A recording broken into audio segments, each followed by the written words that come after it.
Hello, my friends, and welcome to the Space Game Junkie Podcast. I, as always, am your co-host, Brian, and joining me, as always, is your co-host, Jim. Yeah, this is actually my last time on the show. From now on, I'm going to be exclusively available on the Epic Store. And Tim Sweeney wrote me a big check, and I got to go.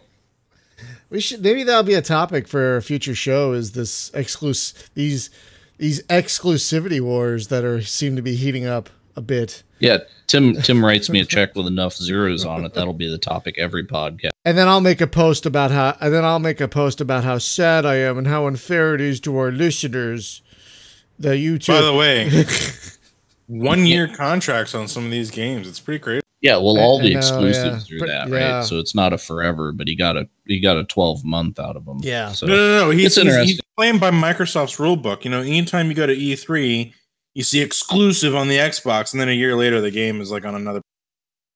Right. They're just trying to be the exclusive on the PC. Yeah, and which is the basis of a lot of people crying, right? Saying, well, this sucks on consoles. We don't want it on PC. And it's like, no, it's different. It's like you own a PC, It's exclusive to the store. It's not like I have to buy a different console if I want to play it. So no argument. But yeah, I don't know. I enjoy a little spice in the market. It's very interesting. Although their store sucks and they don't have cloud saves. I found that out today. They don't have cloud saves. They don't tell you how long you've played your game. It's so bare bones right now. But I'm enjoying the games they have on there. Steam wasn't shit the first couple of years either. I know. So it takes a while. But it's like they have an example there. Yeah. Like kind of clone what already exists. If you're going to be competitive, it's not just about the games, it's about the features. Like Steam is a backbone. That stuff costs money though, and they're kind of broke. I know, but they're hurting for money. Yeah, all that Fortnite money they're not getting. Also joining us is your co-host Spaz. Hello, and your co-host Hunter. Still back. Haven't quit again. Didn't quit yet. So, folks, we do this every so often where we look back over the previous games we've discussed here on the podcast and see how they're doing. See what's going on. And so I spent like 2 or 3 hours going back over our shows to see where all the games we've talked about have ended up. And we have talked about 141 games on this show.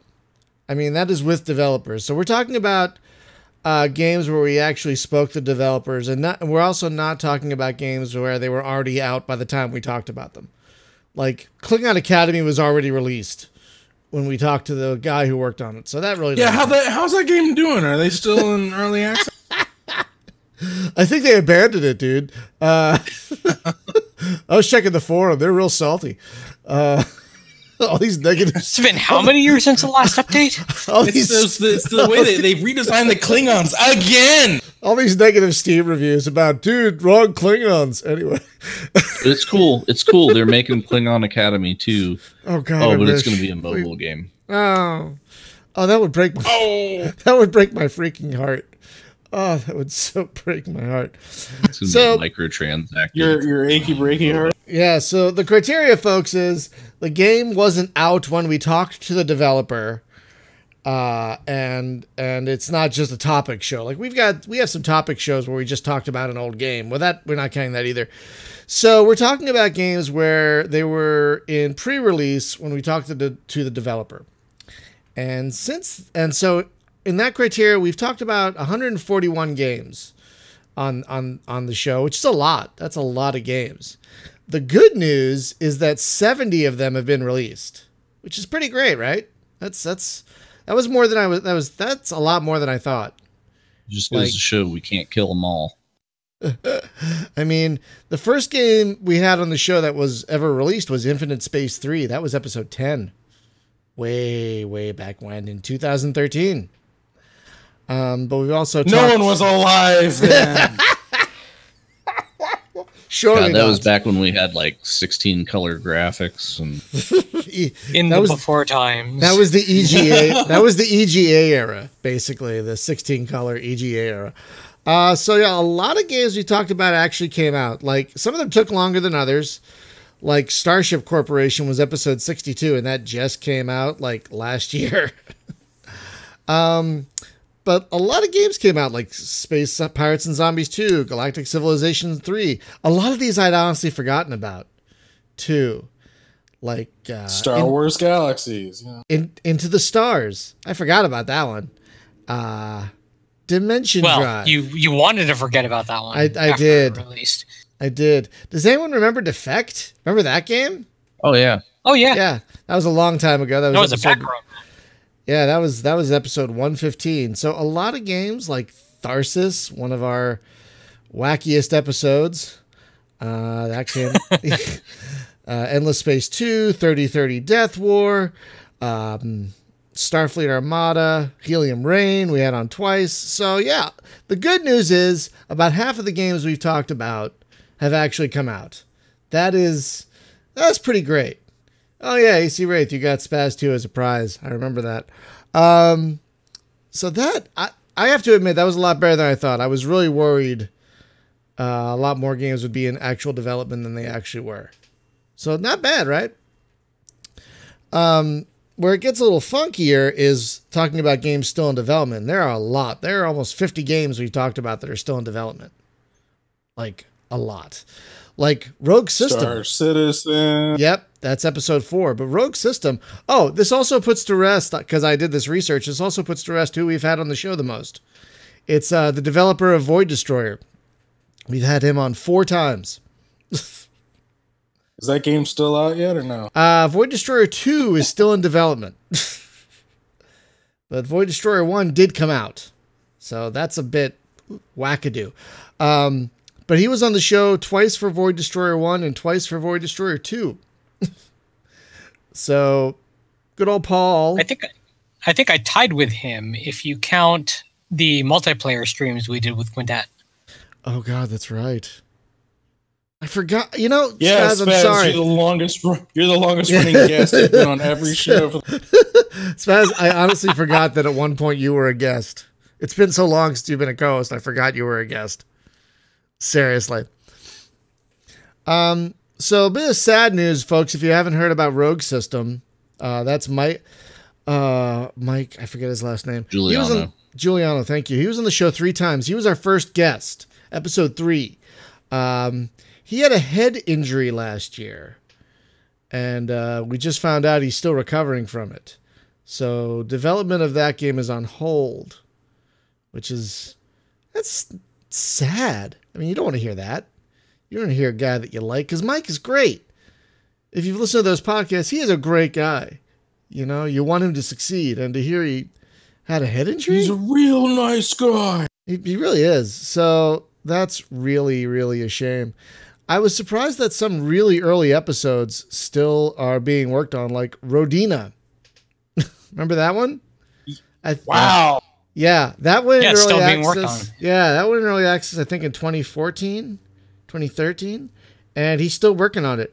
That game looks so different today than it does when it was first released. I remember because I actually had a demo of that game before I even met you guys. Oh wow. And it was super basic. It was just like fly around, land on a planet, that's about it.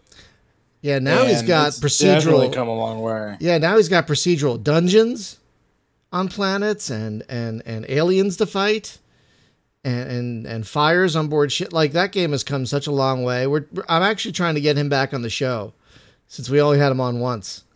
So, and he's still working on it. So that's kind of great. That might be, as far as guests go, probably one of the longest games we've had in development. Besides Rogue System. Star Citizen, that was episode 4. And what more can we say about that we haven't already said? I mean, here's the thing though. After all this time, they are still crunching along. I don't know. I know. It's like that people are still giving it money for some reason. And it's still, we don't know like how long it is still very rough around the edges. Like, it's not even I know. close to being beta. Nope. No, it is alpha. I think it might be beta in like 2021. It's just a testament to how desperate people are for an actually good old school space game. Yeah, but that's not even remotely old school space game. The problem is above and beyond. It's morphed into something just beyond what it was originally. Like, we were expecting a Wing Commander / Privateer thing. You know, that's all we wanted. And now we've got this first-person shooter procedural poop malarkey that no one wants. Well, dude, that would be the Chris best. Roberts. That would actually be like the best April Fool's thing, is if Chris Roberts said, "All right, we have procedural poop," and they actually, because they have all the toilets in the ships, right? So you look in the toilet and it's like, oh, well, that one looks like a J. That one's kind of. You could like take screenshots of your poop, and whoever pooped that ate carrots recently. Whoever ate they could tie it to the dynamic cooking system. Someone's eating corn lately. Anyway. Oh my god. Rate my proceduralpoop.com. Could be emergent from your Spaz, go register that right now. Proceduralpoop.com. Go get it. We're gonna do something with it. I guarantee you that one's already taken. Wait a minute, I'm gonna look right now. Well, I know ratemypoo.com is a real thing, but proceduralpoop.com does not seem to exist. It hasn't been generated yet. Meanwhile, Google, they're getting flagged with all these search results for procedural. Well, you know what? Check. Wait about a week and then check and see if procedural poop has actually been taken. Because every time I search for a domain, somebody takes it afterwards. So I think what goes on is like their algorithms, like somebody searched for this. All right, let's take it and sit on it until they want to buy it for $100 or whatever. Yeah, exactly. That could be like GoDaddy's second business, is squatting domains that people didn't buy the first time they looked. No poop unintended. Squatting domains? No, sorry. Oh my gosh. All right. Anyway, games. I might buy that. I don't know what I do with it, but I might buy it. Okay, so next up on the still in development list is episode 32, Pulsar Lost Colony. That thing is still freaking going. And you know what? A much more playable game than Star Citizen. Yeah.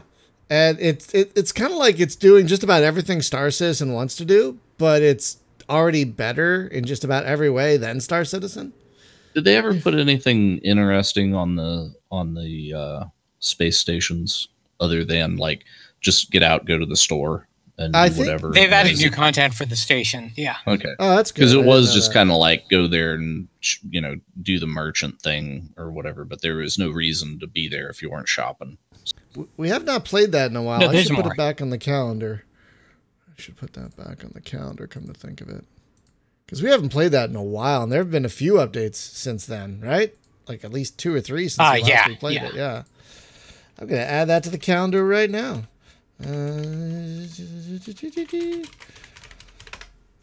All right. Anyway.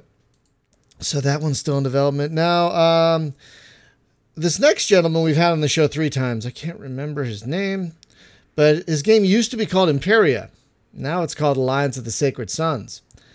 But they just released a version of it, like 0.7 or something like that. So that game's still kicking slowly, really slowly. Not as slowly as Star Sector. That's like one of the slowest. We haven't had him on the podcast, have we?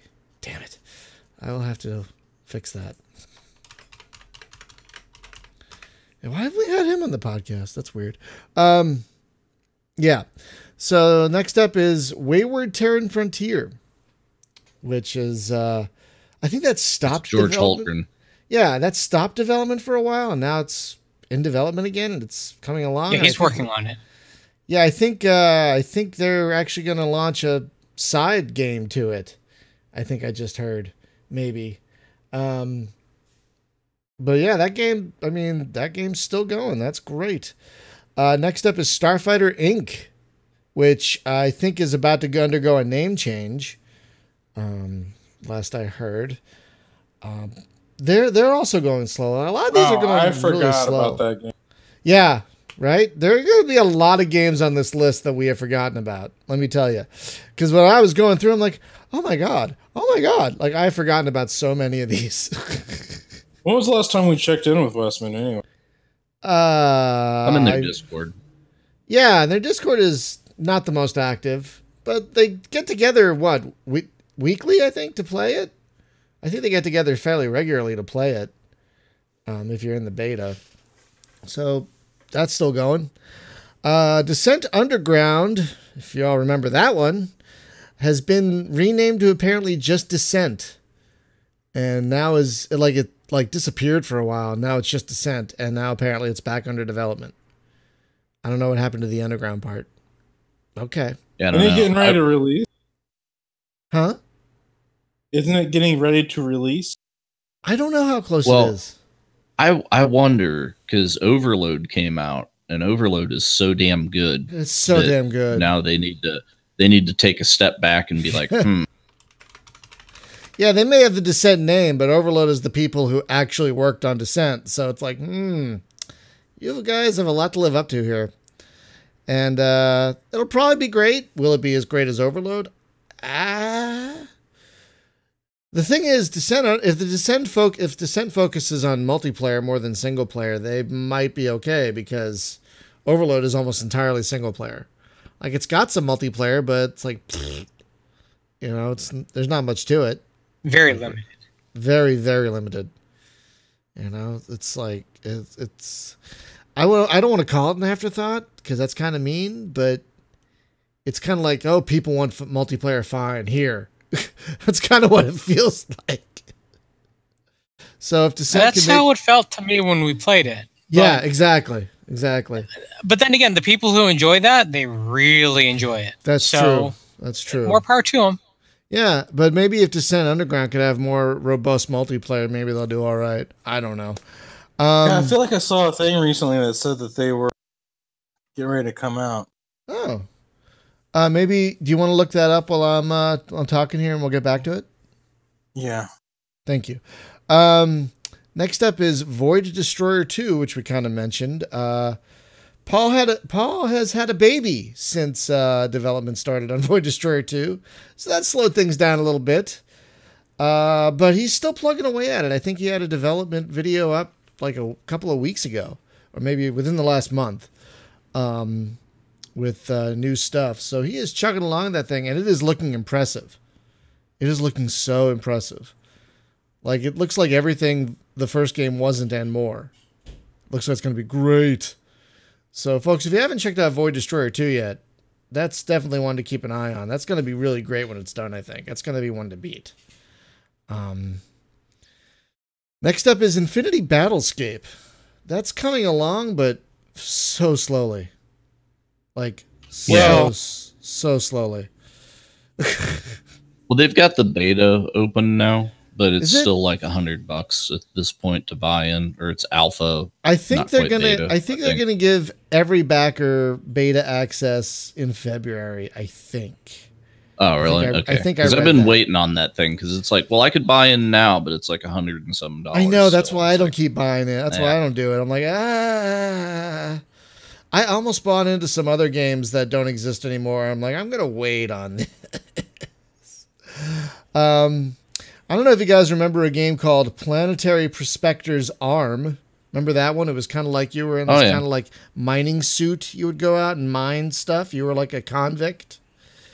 Well, yeah. So is that cooled off now? Because I don't know what's going on. It didn't really do well in the store.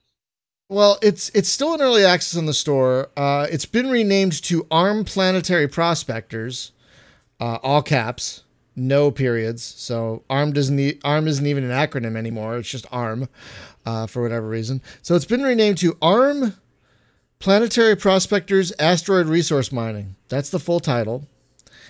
And they're still kind of chugging away at it, but the people are like really upset. Like the results are like, the reviews are like mostly negative. Right now. Well, one thing about it, right, when you look at it and it's like, oh yeah, this is like asteroid mining, and I get in this suit and I go out there and like, I'm spacewalking and mining these. Yeah. And then you find out that it's actually like this surreal adventure game. thing. Yeah. If you remember, right? Yeah, I do. And I do, it's like, wow, that's not what people came. I mean, interesting twist, but if people came for what it appears to be on the surface, they're going to be kind of like annoyed that that's not very much of the game. Yeah. Okay, so if coming back to the Descent thing real quick. Great. If you look at Descent Underground, there is like an update back in November. However, if you go to GOG right now, there is a game called Descent 2019. What? And it is scheduled to be released at the end of this year. Oh my Same God. Now, the company is Descendant Studios Little Orbit. I am not sure. Yeah, if it's Descendant Studios, it's them. Yeah, Descendant Studios is them, but I don't know what Little Orbit is. I don't know what that is. Well, then there's also, I was looking online, there's also the Overload game from the original guys who made Descent as well. Yeah. Yeah, exactly. So anyway, it looks like they're just rebranding it to Descent, and it's marked at $40 already on GOG, and it's due out at the end of 2019. And you can buy it. You can already pre-order it, apparently. Well, I did not know that.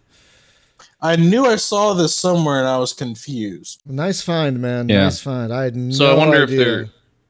if they're refocusing off of the very strong multiplayer thing that they were doing. Because yeah, it's like the people that like multiplayer really like it, but it's going to be a very small community for that, right? So, well, here's the weird thing about it. This new trailer is on GOG's YouTube page. There's nothing trailery wise on Descent's actual YouTube page. If it's the Descendant Studios. So I'm thinking maybe there's a GOG deal somewhere in the mix here. I'm not entirely sure.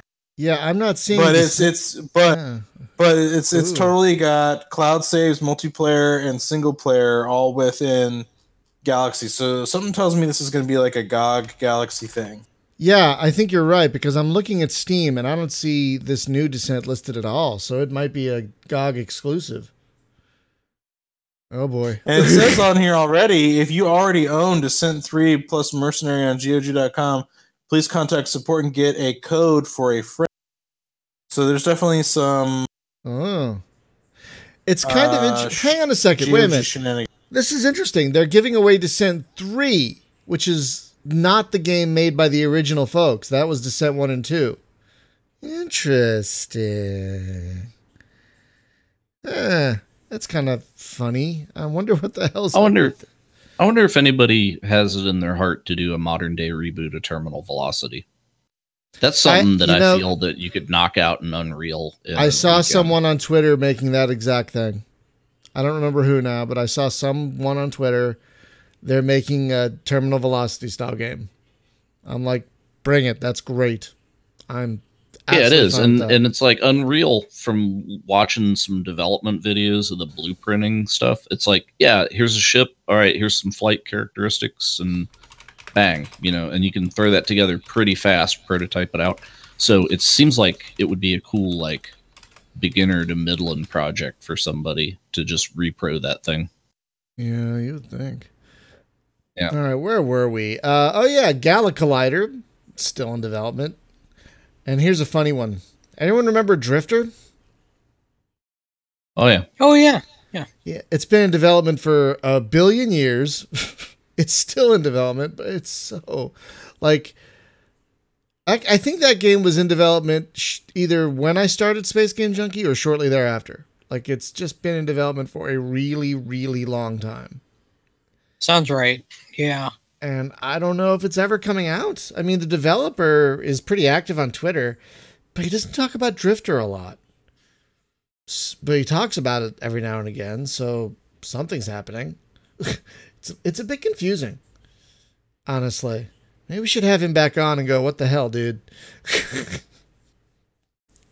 I can forgive certain games for having really long development times, like Pulsar, because they're making so much happen with it. Yeah, I have zero lack of faith Right. in their ability to make it work, because they've been so communicative and yeah, that's the big just thing. on the spot with updates that there's no question. Okay, yeah, it's taking a long time, but they're going to get there, and it's going to be awesome. Yeah, it's already exactly. awesome now. It's going to be even more later. Yeah, and each step of the way, though, it's a noticeable improvement, and it's clearly a playable game. Yeah. Already yes. It's so playable. Drifter is playable, but there's still no there. I played it like a year or two ago, and it's like, okay, this is kind of fun.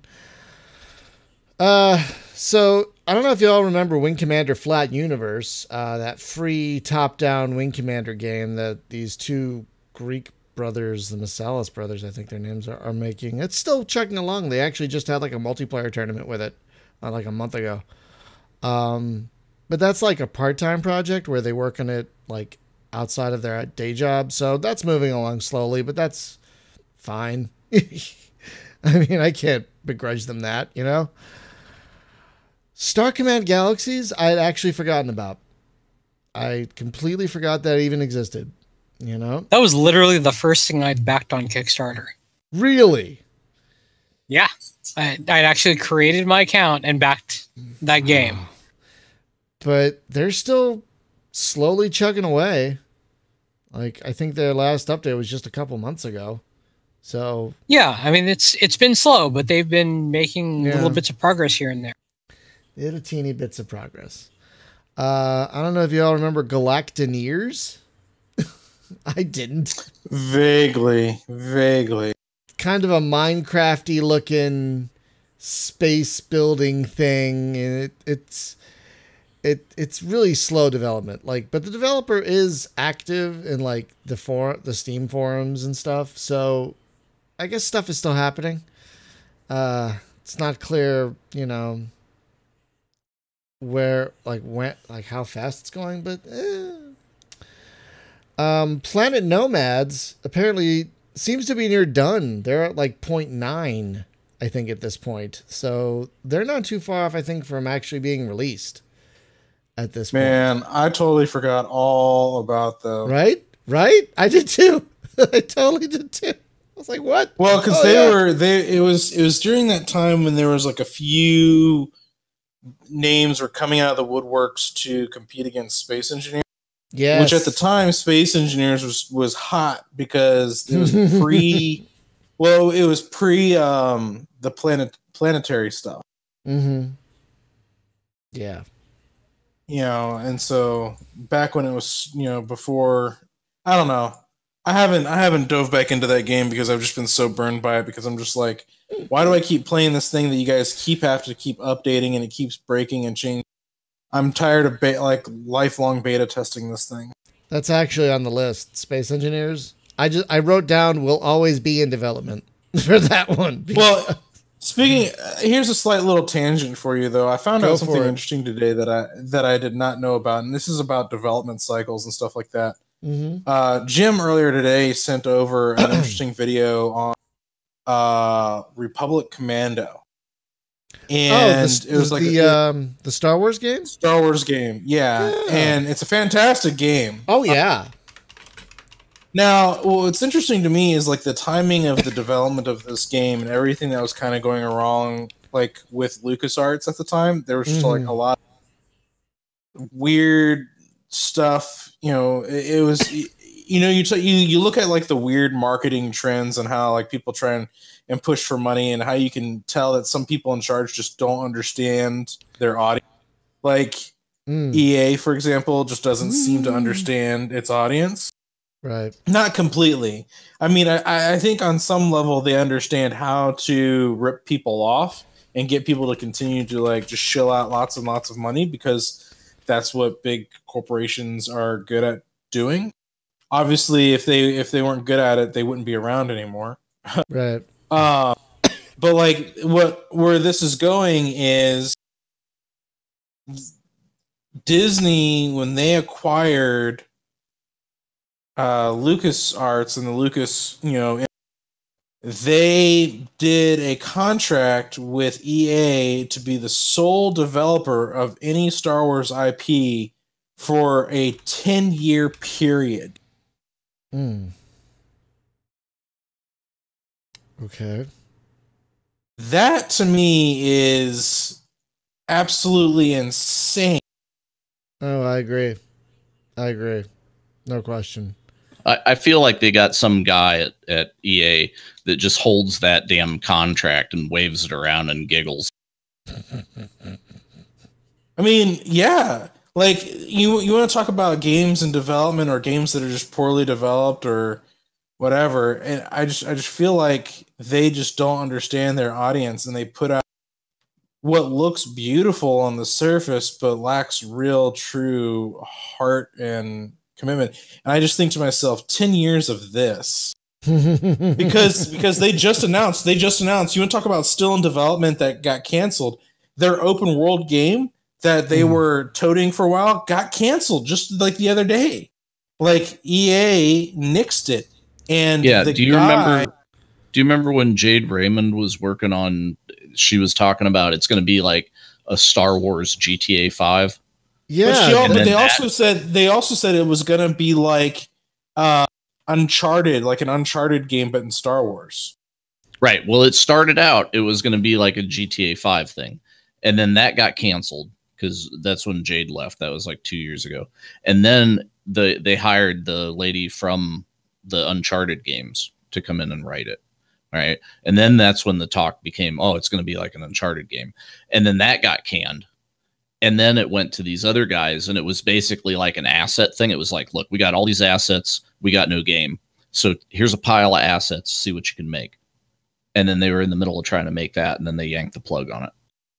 Meanwhile, Nintendo, on the other hand, announces Metroid Prime 4 2 years ago, and then comes out the other day with this huge announcement saying, we screwed up. We're sorry. We're scrapping the entire thing. And we're starting all over. They're not killing it. They're just like, we want to do something right for the fans, so we have to start all over. Sorry, there's no new news, but this is going to happen, and we're going to make it happen. We just have to start over. Yeah, it's like we had some cool ideas. We spent 2 years making it, and it's just not the game that we want. So we're going to just completely reboot. And they contracted with the original American guys that made the Metroid Prime 1 and 2. So they're back in the fold now. So apparently Japanese team couldn't pull it off without those guys. So right. I just wanted to take a moment. You want to talk about like not completing game and just like who you trust as a developer to do this stuff. So whilst, some of these games may still be in development, they're being made by like one or two guys, right? Yeah, of course. And I give them props for that kind of stuff. But when you see something as massive as a company like EA just being completely shitty, and then you look at someone like Nintendo, who I can sometimes throw some shade at because they do have some unique practices that I don't quite approve of. But when that video came out, like it was kind of like let's give these guys a standing ovation because this is what developers should have the attitude towards. It was like treating the audience like adults. It was I haven't seen that kind of behavior in a while. Well, I mean, that's probably one of the reasons. No, seriously, the guy comes out, suit and tie, stands there, talks to the camera, right? And he's like, "Hi, I'm so and so, and I represent Nintendo and this development team, and I have some unfortunate news. But things are going to be okay, and here's what's going on. And we've decided this isn't up to our standards.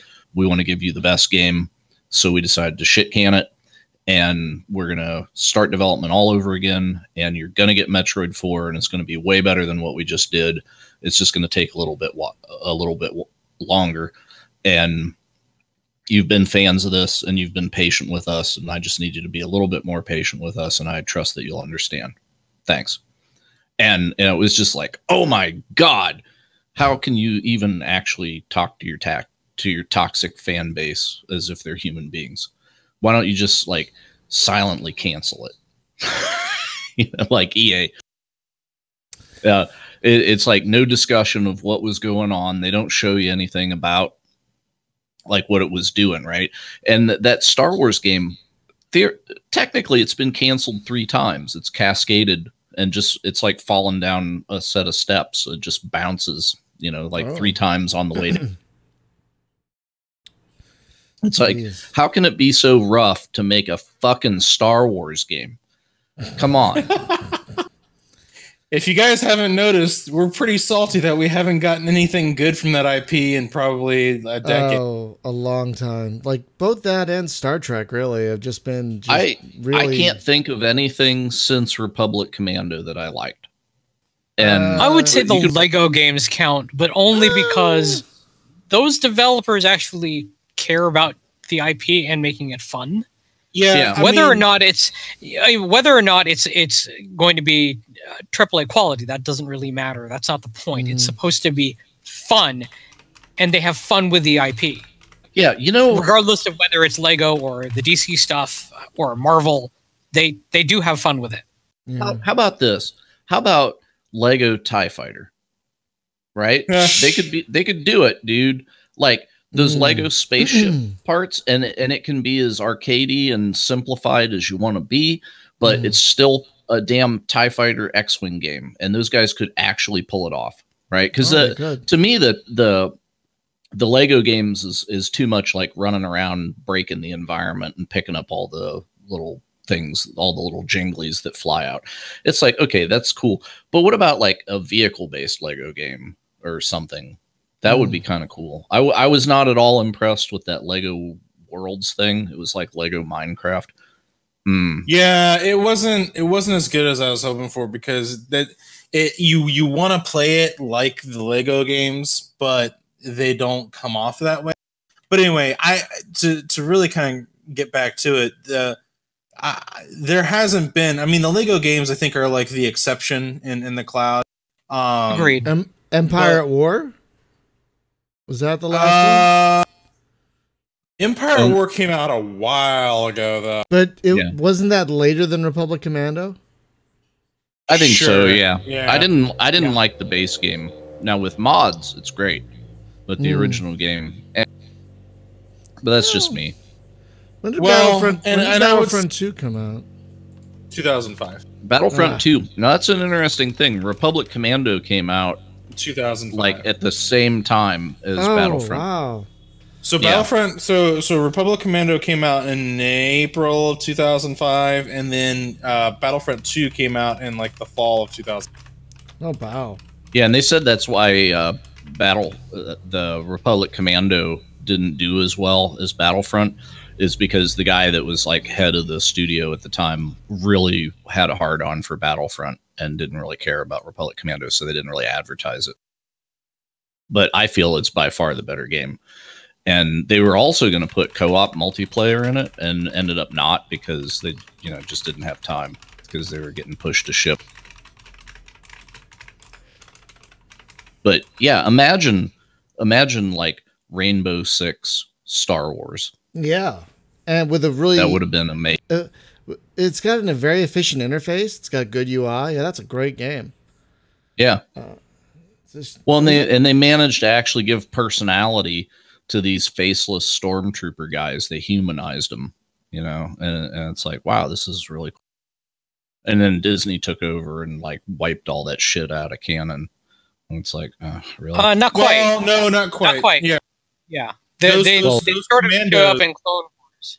Yeah, those Commandos characters specifically are in the Clone Wars. They are right. Canon. That's what it said in the video. They were like 30 seconds in one of the Clone Wars episodes, so they're safe. It's like, that doesn't mean they're going to ever get them out and talk about them again, though. Who the hell knows? I think it would be really cool if they made like a troops game, right? Where it's like, seriously, you're playing stormtroopers, right? But these are guys that are, it's just like, hey man, they're doing their job, whatever. Stormtrooper guys, they're not, what this reminds me of? Have you seen the old fan film called Troopers? Yes. Yeah. Cops. Yeah. Troops was the name of it. Yeah. Yeah. Oh man. Yeah. Exactly that kind of thing, man. They could do. I'm on patrol here in the backwater at Tatooine, and I just really wanted to serve the Empire, and yeah, it's like we got a 12-9 over here. Looks like some Jawas dealing droids without a license. Yeah. God damn, that was so funny. And it holds up, man. Yeah, no, it holds up real well. That was that also that was the one where like Owen and Aunt Beru were fighting. They were fighting. It was a domestic squabble, and it was Uncle Owen and Aunt Beru. Yeah, and then the one guy shot him. Oh God. Yeah, it still holds up. But yeah, it's like such a shame is that canon as well? No. If only. If only. That'd be great. Disney could have won right there. They come out and just be like, "Troops is real." That's canon. That's what happened to Uncle Owen. All right, I've derailed this far enough. Sorry, no, bro. it's fine. It's fine. It's gonna happen. No, it's fine. I don't mind. But seriously, how hard is it to make a fucking Star Wars game? Really? Apparently quite hard. Apparently it writes itself. Well, apparently it writes itself. Apparently it doesn't. It's a testimony, though, to see all these people. Sorry. No, I was just gonna say it's just a testimony, though, to see all these people who will go out of their way to play old Star Wars games that like are no longer official anymore. And I'm referring to like the Galaxy guys. You've got like so many different groups of people that are playing that game still. Like, you know, on the new Legends stuff, they've gotten to the point where the Legends people have actually come out with their own legit like launcher that is super cool looking and looks like any other MMO. Yeah, I gotta load that back up, yeah. And they're like coming out with new content, they're putting in new stuff, the new quests. Like they're keeping the thing going. And there's like on an average daily basis over 1,000 people playing from the last couple times I saw. Which is amazing. That is utterly amazing. That's the thing that I'm trying to get at is like, you know, EA, Disney, they can't freaking figure out this formula to save their lives. You know, let's be honest, LucasArts couldn't always figure it out either. Like, come on, there were a lot of Star Wars. There were a lot of Star Wars duds. I wouldn't say there's a lot, but there were a few. Yoda stories. Yeah, but the reason why is because they were liberal with the license, much like Warhammer 40,000 is now. It's like you let 10 different studios make a Warhammer game. And all right, well, one of them will be good. Need to do again. That's what I'm saying. Because of all that liberalness with the different studios, you got Factor 5 in with Rogue Squadron. You got the What's Your Buckets with the X-Wing and TIE Fighter series. You got, you know, Super Bombad Racing. You got Super Bombad Racing. Okay, Masters of Terrakazi. All right, that's 3. Yeah, which I couldn't believe was in Solo. I couldn't believe Terrakazi was in Solo. I was like, what? Well, it is a legitimate fighting form in the Star Wars. But it's so funny. I was like, that game was terrible. It's been around since before Solo though. Like they actually had Terrakazi was like a fighting style you could learn in Star Wars Galaxies. Right, but there was that PlayStation 1 fighting game that was... I know what it was. In the cantina, they should have had an arcade machine that was playing Terrakazi. Now that would have been funny. Over in the... Oh, God, yes. Oh, and next to it, a racer, a pod racer arcade game. Yeah, totes. Yeah, with my fat ass sitting... Dude, you could totally do that. Jim's got a picture of that somewhere. Dude, it's Star Wars. They have pod racers. They could have a fucking pod racer video game in Star Wars. It's like Wing Commander. You go in the bar and there's Wing Commander. Wow. Wing Commander game in the bar, yeah. I miss that they took that I still out have my games. Sega CD version of Star Wars chess. Wait. I mean, that's a weird tie-in, right? Whoa. Star Wars chess. I forgot about that one. How hard can it be to make Star Wars chess? I mean, it's chess. That's a good point. And then you dress them up. That's a good point. Come on, damn Emperor. I mean, that was officially LucasArts too. They did the cinematics and everything, where there was just these odd things that would happen, like the garbage chute would come down if R2 or C-3PO got captured. Yeah, the garbage chute would drop out of the ceiling, pull them up, and Boba Fett would take out his incinerator. Yeah. And I mean there was some fun stuff with it. It's just it was a weird property. Yeah, so it's like, oh, we need a Star Wars game, but we can't figure out anybody to write it. Well, all right, I have the secret. What you do is you get a bunch of Star Wars action figures and stuff, and you put them in a room. And then you put some 12-year-olds in the room, and you just videotape whatever comes out. And then you get a writer to kind of like make a novelization. That's how I feel like that's how I feel the Force Unleashed was probably made. But it would be better than it was a bad game. Well, it just wasn't. It just wasn't fucking connected to anything. No, it was its own. Is that the one where he used? Is that the one where he used the Force to pull down a Star Destroyer from orbit? Yes. Oh boy. Yes. It was a fun game for what it was, but it was not tied to anything remotely in the canon.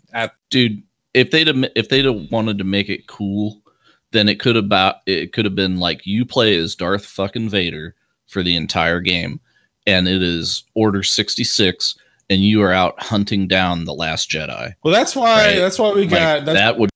That's where we get the Gungan slaying thing in Battlefront 2 Classic. As a matter of fact, there's some game out there now that's got a mod called Order 66 where you do exactly just that. What? Yeah, because that would be the deal. Like you play as Darth Vader, and it's just each mission is tracking down or a boss fight against like a renegade Jedi that's trying to hide from you. Right? It's like we gotta track this dude down. And like your stormtroopers come up to you and it's like, Lord Vader, we found evidence, come here, look at these blast marks. Oh yeah, he must be, and then you fly there and it's like, here he is, and you fight him, and it could be like, hard Hitman 66, pretty much. Yeah, kind of, but with the Force and Darth Vader and shit. But that's the deal, is you get to play as Darth Vader, killing dudes, So sure. And it's like, this guy's got like an army of people defending him. Excellent. Okay, last but not least, and then we'll get back on track. When it comes to making a Star Wars game, whatever happened to movie adaptation video games for Star Wars? Like, why isn't there a Rogue One game? Well, most of them were terrible. Right. No. Why wasn't? No, they weren't. Come on, well, man. Rogue One shows up in the new Battlefront. Unfortunately, that doesn't count. That's the exact same problem that Star Trek has by just throwing all their shit into one basket.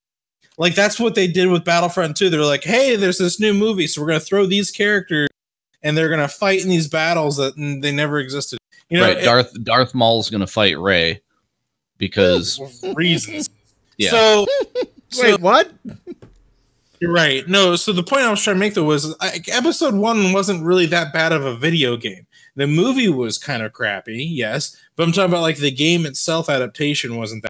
The Star Wars games for the Super Nintendo were actually pretty fun games. I love the arcade games were great, like the Star Wars game, the Return of the Jedi game.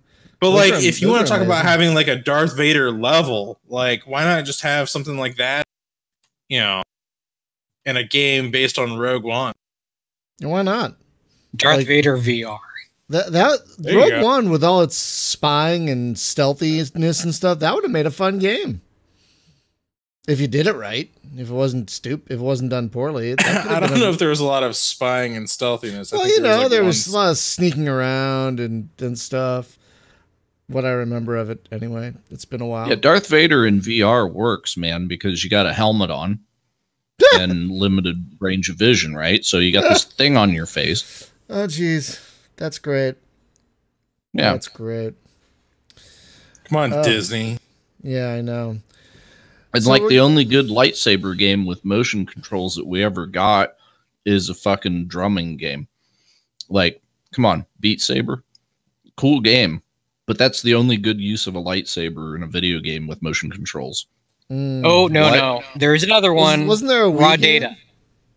Raw Data on PSVR has a lightsaber in it where it's a light katana. And you can actually deflect attacks with it, range attacks with it, which is kind of awesome. Oh, nifty. That sounds neat. Okay, where the hell were we? It's solid. We're getting to that point in these games where they're recent enough where, of course they're still under development. Like Vorian That's still under development. Lightspeed Frontier, of course. Sky Wanderers, Astro Base Command, all these games. I forgot about some of these, though, like Remnants of the Precursors. I forgot about that one. You know, Avorian's interesting that you mentioned that. I think the thing that bothered me so much about Avorian was how they handled multiplayer. The concept of the game was quite interesting because of the whole, the way you can build stuff and then you can build drones to go out and mine for you. Yeah. I was like, you know, there's a lot of things that were interesting about it, but I think the thing that kind of killed it for me back then when I was playing it was just like, you clear out a system of materials and you're like, hey, friend, come play with me on my server. And they got to like fly 5 jumps before they can like find anything for themselves. Yeah, which has been addressed, thank God. Oh, right. But like, oh, that's good. So it's definitely one of those games where I'm gonna have to take another dive back in. Yeah, I feel like the starter systems that have the base resources, I'm not sure how he dealt with it. I think this is probably what he did, but it's like the low end material stuff. It doesn't matter. That should be infinite, right? Just respawn everything. You know, when the number of asteroids gets below like 10%, just repopulate. It's fine. And but you know, I'm cool with scarcity of like the high end stuff, right? Because it's like, well, it's going to take a while for people to get there. So, yeah.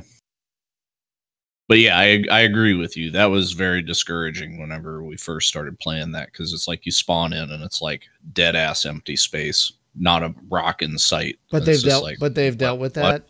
They've dealt with that since. Oh, that's good. I wasn't aware of that. I was made aware that they've dealt with it, but I haven't played it to actually see how they did it, because I was just playing it single player after that.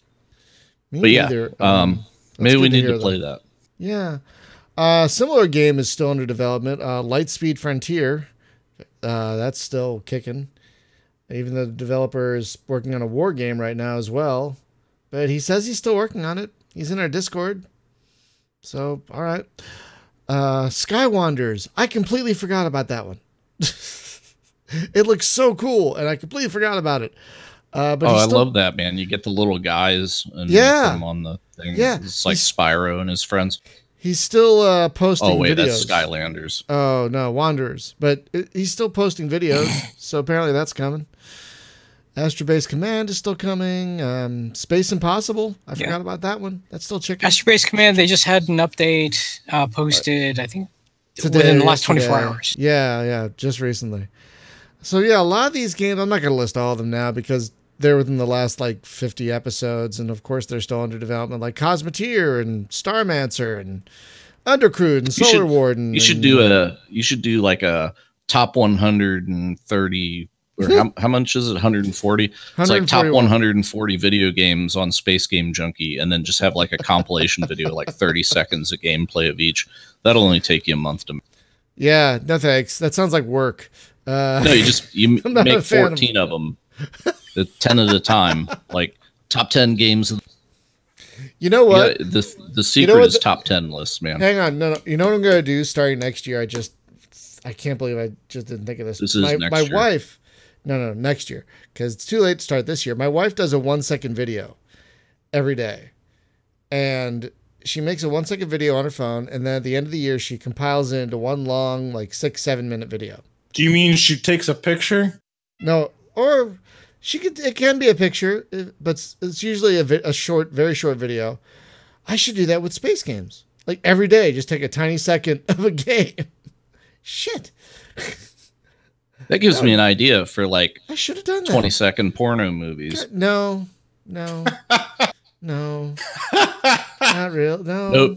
Nope. Zerosatisfaction.com. The 20-second porno. It's over before you know it.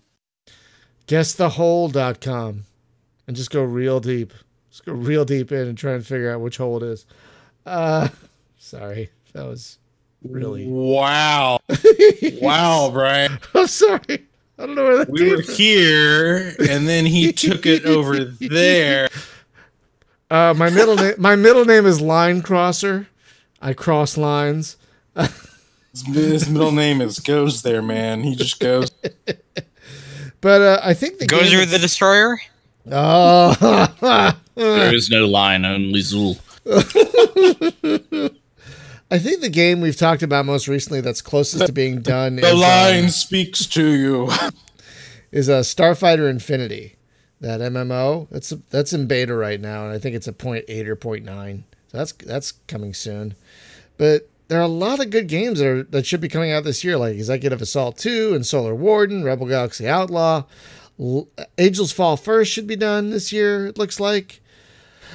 Now, tell me, guys, did you guys, any of you remember Starship Horizons? Because I didn't. Yes. I completely forgot about it.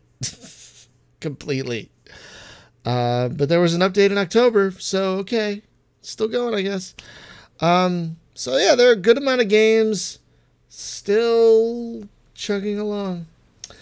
So now we come to the sad part of the show, the games that have been abandoned, which is going to be sad. And I forgot about almost all of these. Like episode 13, Dominium. I completely forgot about that game. Like, what the fuck was that? It was some strategy game. I forgot about it. You know, it was really sad, Jim. We were very excited about this next game, Galactos.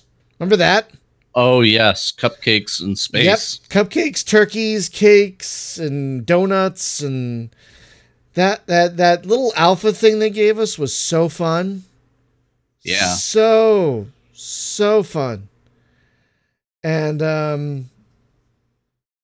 And yeah, they haven't.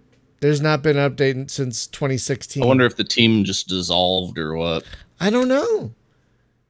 I don't know. It's so weird. Like Void of Darkness disappeared. That was like a Starflight style game. We all know what happened to Wings of Saint Nazaire because now that guy's working for Rebel Galaxy Outlaw. Yeah, he got a real job. I forgot about this game. Star Villains and Space Heroes. It was supposed to be some kind of cap ship game. But the website still exists, but there hasn't been a post in 6 years. That was the guy that was trying to tell us that he was going to take GTA in space, wasn't it? No, that was Skyjacker. Yeah, Skyjackers. Which has that just also silently disappeared. Disappeared. No updates since 2013 on that one either. Yeah, I had lunch with that guy because he's local. So I had lunch with him. It's like the only guest. Well, have lunch with him again. I don't know how to get in touch with him.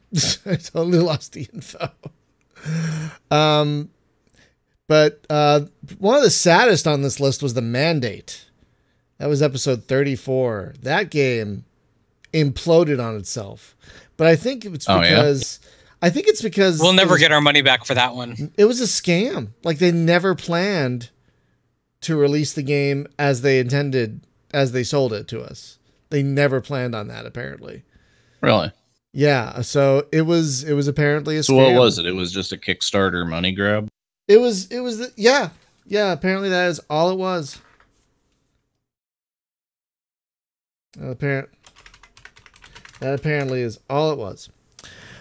Skyjacker we mentioned. StarQuest 2 I had completely forgotten about.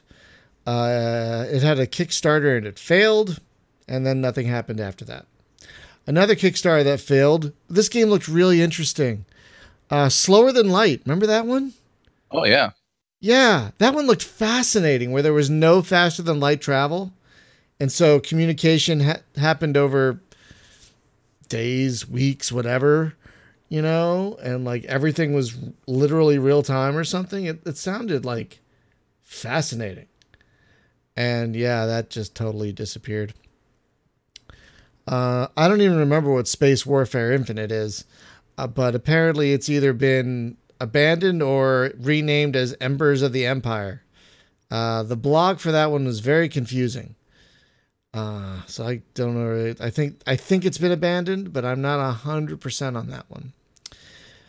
Descendants Voidborn we had on twice, and that was some kind of strategy game, I think. Do you remember that one? Do you guys remember that one at all? Because I vaguely remember it, but yeah, no updates since 2016. Remember Shallow Space? We were all excited about that one. I mean, yep. that's that's deader than dead. The site doesn't even exist Yeah, anymore. I wonder what went on with James with that, because I don't last know. that I'd I heard, couldn't- he was moving. I couldn't Yeah, find out I don't anything. know. I couldn't find out anything about it. Like, Yeah, because nothing. we talked a lot on that thing, because he Yeah. had some frustrations with the map and that, and I kind Yeah. of helped. Yeah, I quite a remember bit, you were and- really and chatty that with was- him. That's right. Yeah. Yeah. And the sad part is, I think the system that we arrived at was actually pretty damn good, but unfortunately, then the whole thing went away. Yeah. Just I think Real- honestly, what happened was Mm-hmm. was Gearbox remastered Homeworld in HD, and it was just kind of like that's what he was trying to make. Sort of was like, hey, there's a void in the Homeworld space, so and then suddenly there wasn't anymore.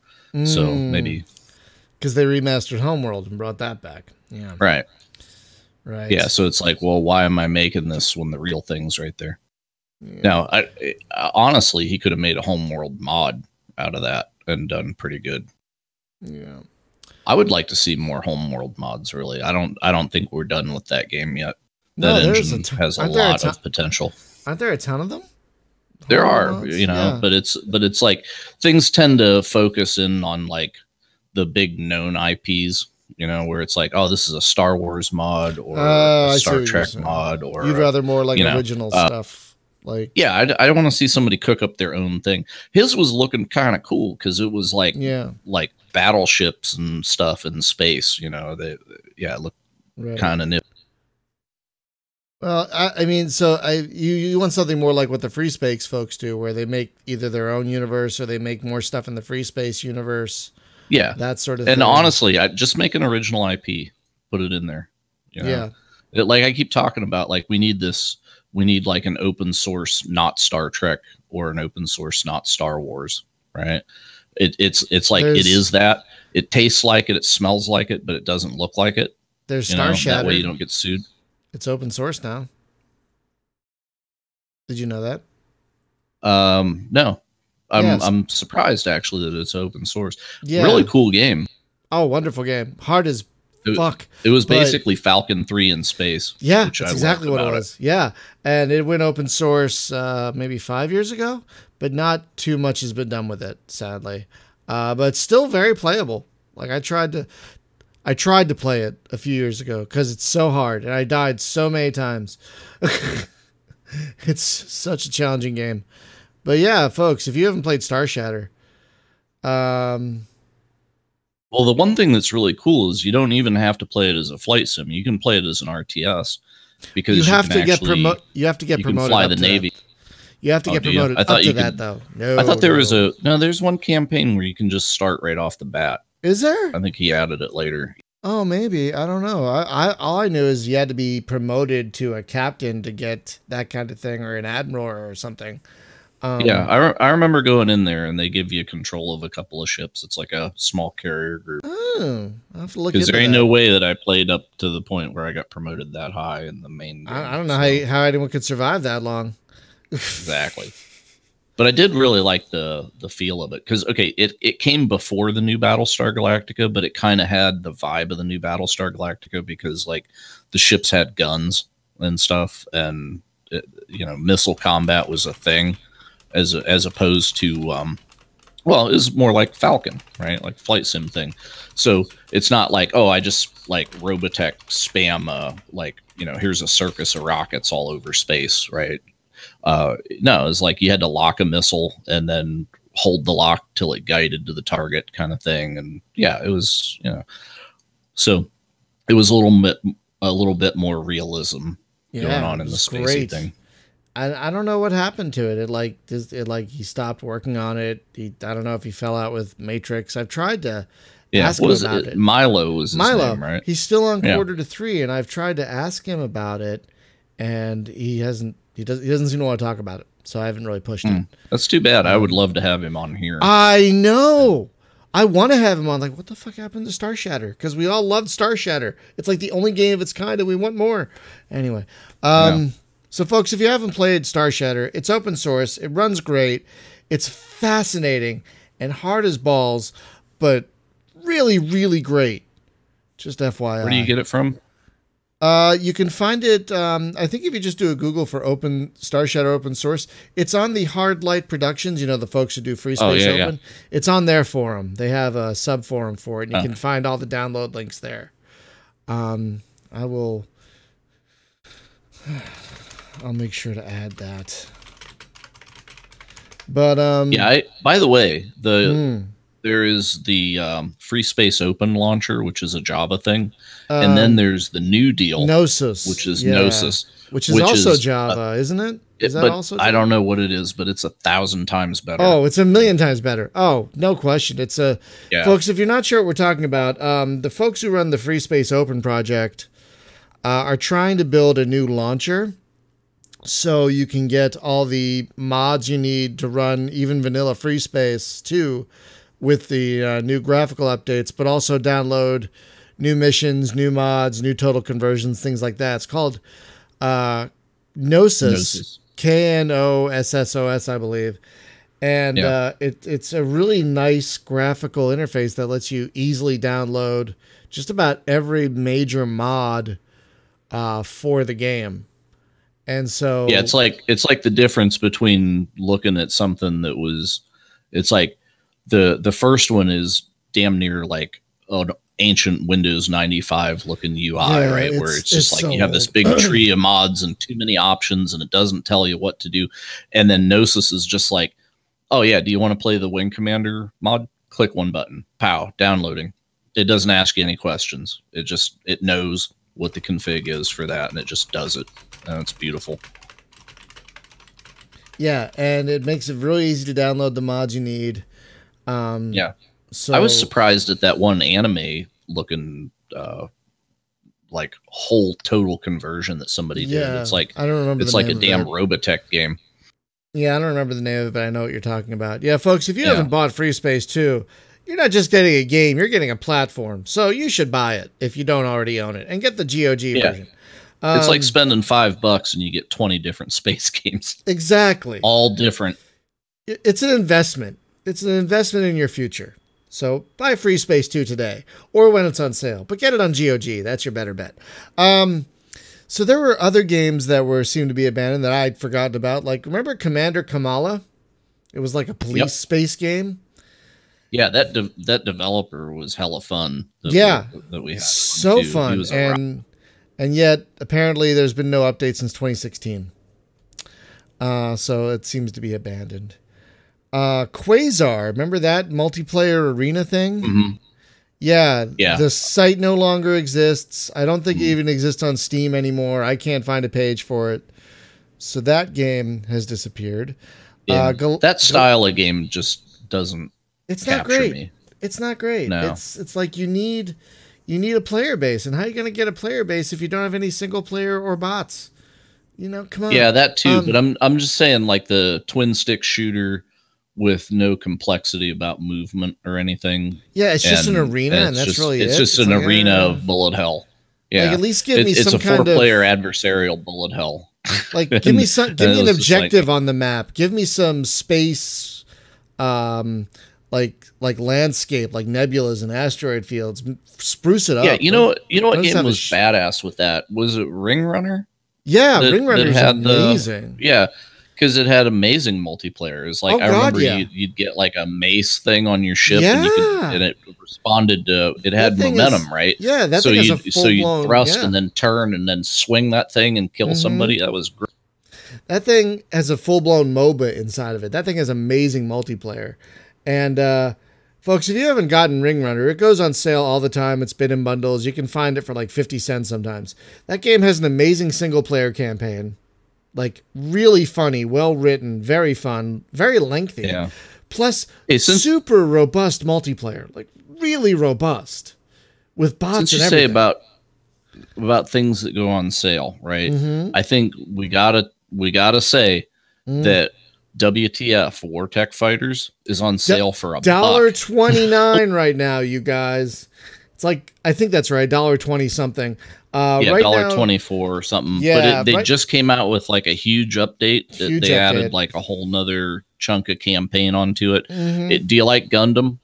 It's Gundam. Yeah. Right? Sort of like everything Gundam without the name. Did you play Strike Fighter Zero, whatever it was, and think Strike Fighter Zero, whatever the fuck it's called, Strike Suit Zero, and think, wow, this mech can do more than just be a turret with arms, then you will like War Tech Fighters, because the things actually, the techs, the War Techs, they actually move around like a fighter, but they're mechs. So like you're actually flying around and dog The only thing fighting. that kind of weirds me out is they look like Bionicles. It's like that I know what you're strange talking about. texture that they, it totally looks like Bionicle. But there are videos on the YouTube channel if you want to see what the game is like. It has a really fun campaign. Lots of great meta play with upgrades and side games and things like that. It's just a really robust game. And $1.29. It's like right now one of the best values you can get in gaming right now. It's like amazing. And that's on Green Man Gaming because they published it. So yeah, go get that one. That game is great. And definitely worth your time. So we only have a few games left to talk about here. Galactic Conquerors. I didn't remember that one. I don't even know what it is. I can't find anything about it. And then, Jim, do you remember this episode? The Final Frontier Space Simulator. Remember that one? Oh, I can't forget that. I remember that one. Probably our strangest episode. That was odd. Yeah. Well, not only the guy gave us.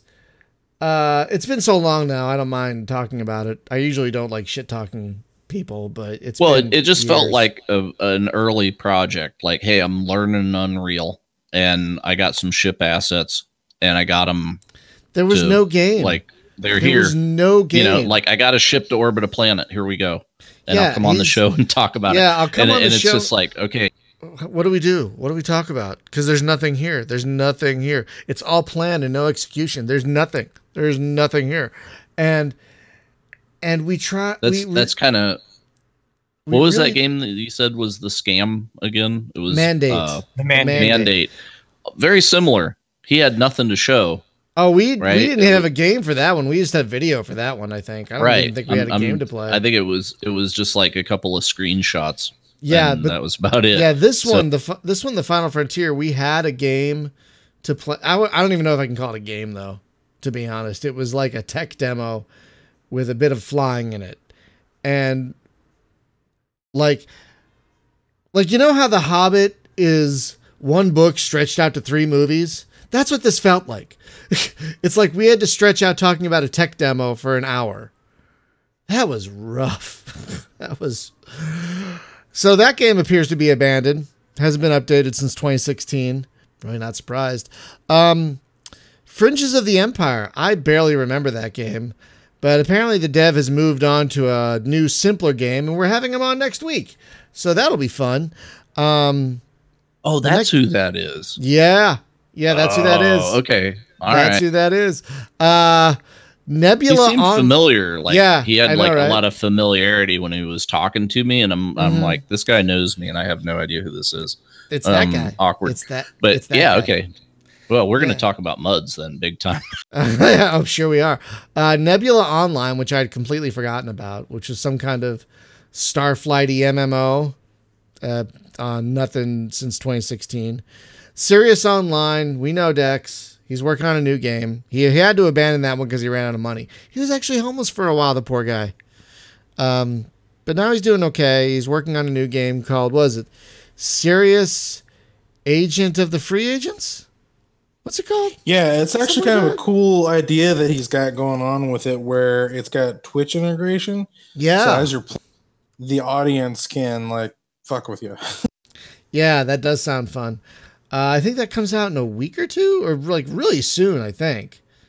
I thought it was ridiculously fast how quick he went from prototype to bang. Here's like a AAA looking game.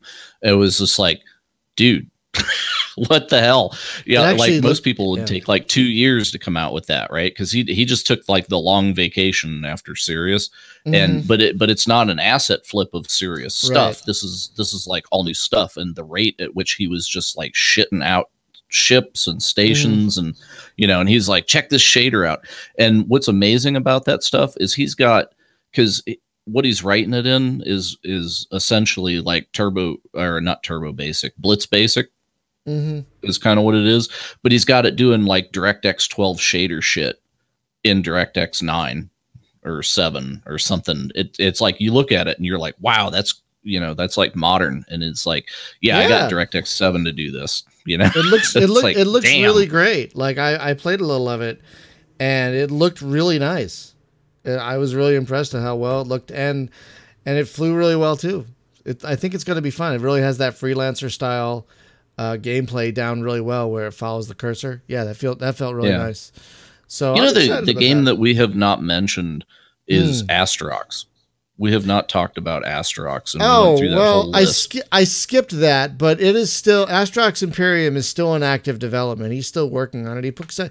Even the first Asterox, like we had him on. It was before the game shipped, and then I went to release, and then he's been working on Asterox Imperium since. Yeah, like I said, he puts out regular videos on his YouTube channel. But that's what I'm saying is he's working on the sequel. Like in the first half of the show when we talked about like here's all the games that we really love. I didn't mention every game. That's a 70 game list. I'm not going through. But how did you not mention that game, dude? That game has a kitchen sink in it. That I know, but I also didn't mention Star Nomad 2. I also didn't mention Close Order, Concealed Intent, or 3030 Death Star Traders Frontiers, which is about to come out on mobile. It's already out, but it's going to come out on mobile pretty soon. Yeah, Icarus. Couple days. Icarus Starship Command Simulator. There are a lot of games I didn't mention because there's 70 of them, so I didn't want to go through the whole list. Just gotta talk fast, man. I'll be like that. The Micro Machines guy. Remember that guy? For the Micro Machines That is exactly what I was thinking, but I couldn't think of how to reference it in a smooth way. But I forget his name. What was his name? John something. I can't remember his name, but yeah, John Disclaimer. Micro Machines. I can't even fucking do it. He always did the disclaimers at the end of the Cialis ads. Yeah, Spectrum. We know Mega Wars is still under development. Like I said, I'm not going to mention every game here because these lists are really long, and so they'll be on the post on the blog. But yeah, what's a Huey? Mega Wars has undergone a rename. Remember we had them on. Now they're I can't say it. Galaxicus. That's hard to say. Dude, that's a Galaxicus? Galactides. It's hard. It's a hentai game. Galacticus might have been easier to say, but Galaxicus? That's like a speed bump every time I try and say it. It's like a verbal speed bump. It's weird. It's like, it's like I'm being punched in the stomach. So a couple more games we could talk about that have been abandoned. Yeah, Galaxicus? Really? Oh my god. I'm not gonna say it like that. I'm not. I see Galaxicus. Sorry, I'm from the East Coast. We say things weird. Anyway, so a couple more games to mention. Remember Dath Origins? I didn't. Yes. Oh yeah. Yeah. There's been no updates since 2018, March 2018. It seems to be abandoned, which is sad because I forgot about it. And then I looked, I'm like, this looks like a cool game. That nothing has happened with. And I actually do remember Galactic Conquerors, by the way. Do you? What was that? I do. It was a strategy game, which, I mean, it had some cool concepts in it. But the thing is, it got pulled from Steam. And for whatever reason, it was pulled from Steam. And that's why it was just forgotten. It was pulled from Steam? Like, he didn't take it off Steam? It was pulled from Steam? Well... I'm not. Yeah, it could have been they pulled it off. I don't know specifically the details of that, but I do know it's no longer on Steam. Yeah. That's why I couldn't. Maybe find because it was abandoned. Yeah, that's why I couldn't find anything about it because I looked for. Sorry, go ahead. Honestly, if you're a developer and you abandon a game, please take it down, or at least mark it as like, "Hey, I'm abandoned." Right. Don't because there's so many things that are early access floating out there that are just like quote unquote release it. There's also the idea of some devs will abandon the game, disable its multiplayer, and it was multiplayer only to begin with, and leave it up there full price. Like there's one example I can think of off the top of my head, Gemini Wars. Yeah. Which is, I think its retail price was $20, and it's still, the multiplayer is gone. There is no multiplayer for it anymore. Yeah. And it was multiplayer only. Well, then there's the guys that made Battlefleet Gothic 1 and 2, their first game that I can't remember the name of, and I want to play it because it looks really cool. Unfortunately, it's multiplayer only, and the population is 1. So, and it's still up for sale for like $9, and it's got like $20 of DLC. And sorry if you buy it, it's like there's nobody playing that thing. I've seen in the discussions, like, people have tried to fire up like, hey, let's all meet at a certain time and get a game going, because people who own it. Oh my God, working. You guys, there's been an update for Gemini Wars. Did they add cards and I don't know, something about linguistic errors and where battleships couldn't be built? What? There was an update like the game is dead. I mean, I'm not sure why they would. There's an update 2 days ago. I'm not even kidding. January 27th. I forgot about that. There's an actual goddamn update. It's back, bitches. Woo! With its non-existent population. I mean, that's the thing, is when you have a multiplayer-only game and you have no population, you don't have a game. Right.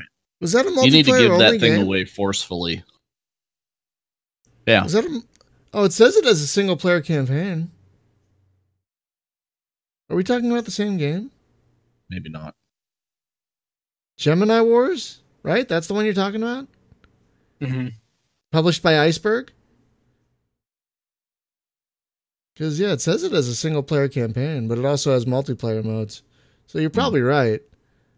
As I remember, it was kind of a multiplayer home world kind of thing. That's what it looks like it's going for, yeah. Yeah. I mean, its reviews are mostly negative. Yeah. Because the focus was on its multiplayer. That's where the meat of it was. It wasn't the campaign. The campaign was sort of like a tutorial for the multiplayer. Oh, I hate that so much. I hate when they do that. I hate that so much. Oh, it's the worst. It's like here's 6 missions that it's basically a tutorial for the multiplayer /skirmish. Enjoy. I hate that so much. I mean, the devs are still around. They've been making other games since then, but one of their other ones, which I backed on Kickstarter, and wow, it turned out terrible, was Mechs and Mercs, if you remember that game. Yeah, I do honestly, that was also made by the same devs. Oh, geez. I kind of liked that game, though. It just, unfortunately, I don't know, it never got the polish. Yeah, I mean, good concepts, and that's why I backed it. But the execution just ended up being lackluster. Yeah, it's like, it's almost like, you remember Syndicate? So it's like Space Marine Syndicate, sort of, but then didn't quite. Yeah, it was odd. Interesting. Yeah, it's got really mixed reviews, like seriously mixed. Oh my God. I mean, as I said, they're still around. They've been making other games since then, and since then their other games have been kind of mixed, but they've gotten a little bit better at it. Yeah, I kind of give them a pass because the concepts are good. At least they're trying something original. So weird. I completely forgot about this Mechs and Mercs game. I'm putting that in my wish list. Get it at like when it's $1. Speaking of $1, yeah, I saw a thing for Origin today where you could get like a month of the Origin. Like I saw that. Yeah, Prime for 99 cents. Isn't it interesting how that comes 2 days after the giant flop of the Anthem demo? Isn't that interesting? I don't know if anybody else put that together, but boy, did I frickin' put that together. And you get to play Battlefield 5 for up to 10 hours. So you don't get the full account for $1. You can only get it. No, wait. You get the it's basic for the basic. $1, isn't it? No, it's not the basic. This is 30 days of the premium thing, isn't it? No, it's the email that I thought I read. Yes. So if you do that means you unlimited can play Anthem when it comes out. Well, no, so I'm looking at this basically tweet. Sorry, I'm looking at a tweet from them. It's 99 cents for the first month of Origin Access Basic. Gets you a library of games and 10 hours trials like Battlefield 5 and Anthem coming on February 15th. So wait, are you telling me that there's tiers to this crap? Yes, it's. Oh yeah, there's basic and premiere. There's the $5. There's the $5 versus the what is it? $12. $15 a month.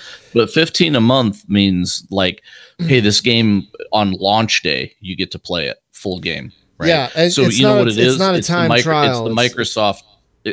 It's Microsoft's Access Pass. Basically, it's like, but Game Pass is way better. Yeah, but it's like it's the same deal though. It's like, hey, this game dropped today. You own it. Play it. It's not the same deal. I mean, it's the same concept, but I would but they have a lot of good games on here though.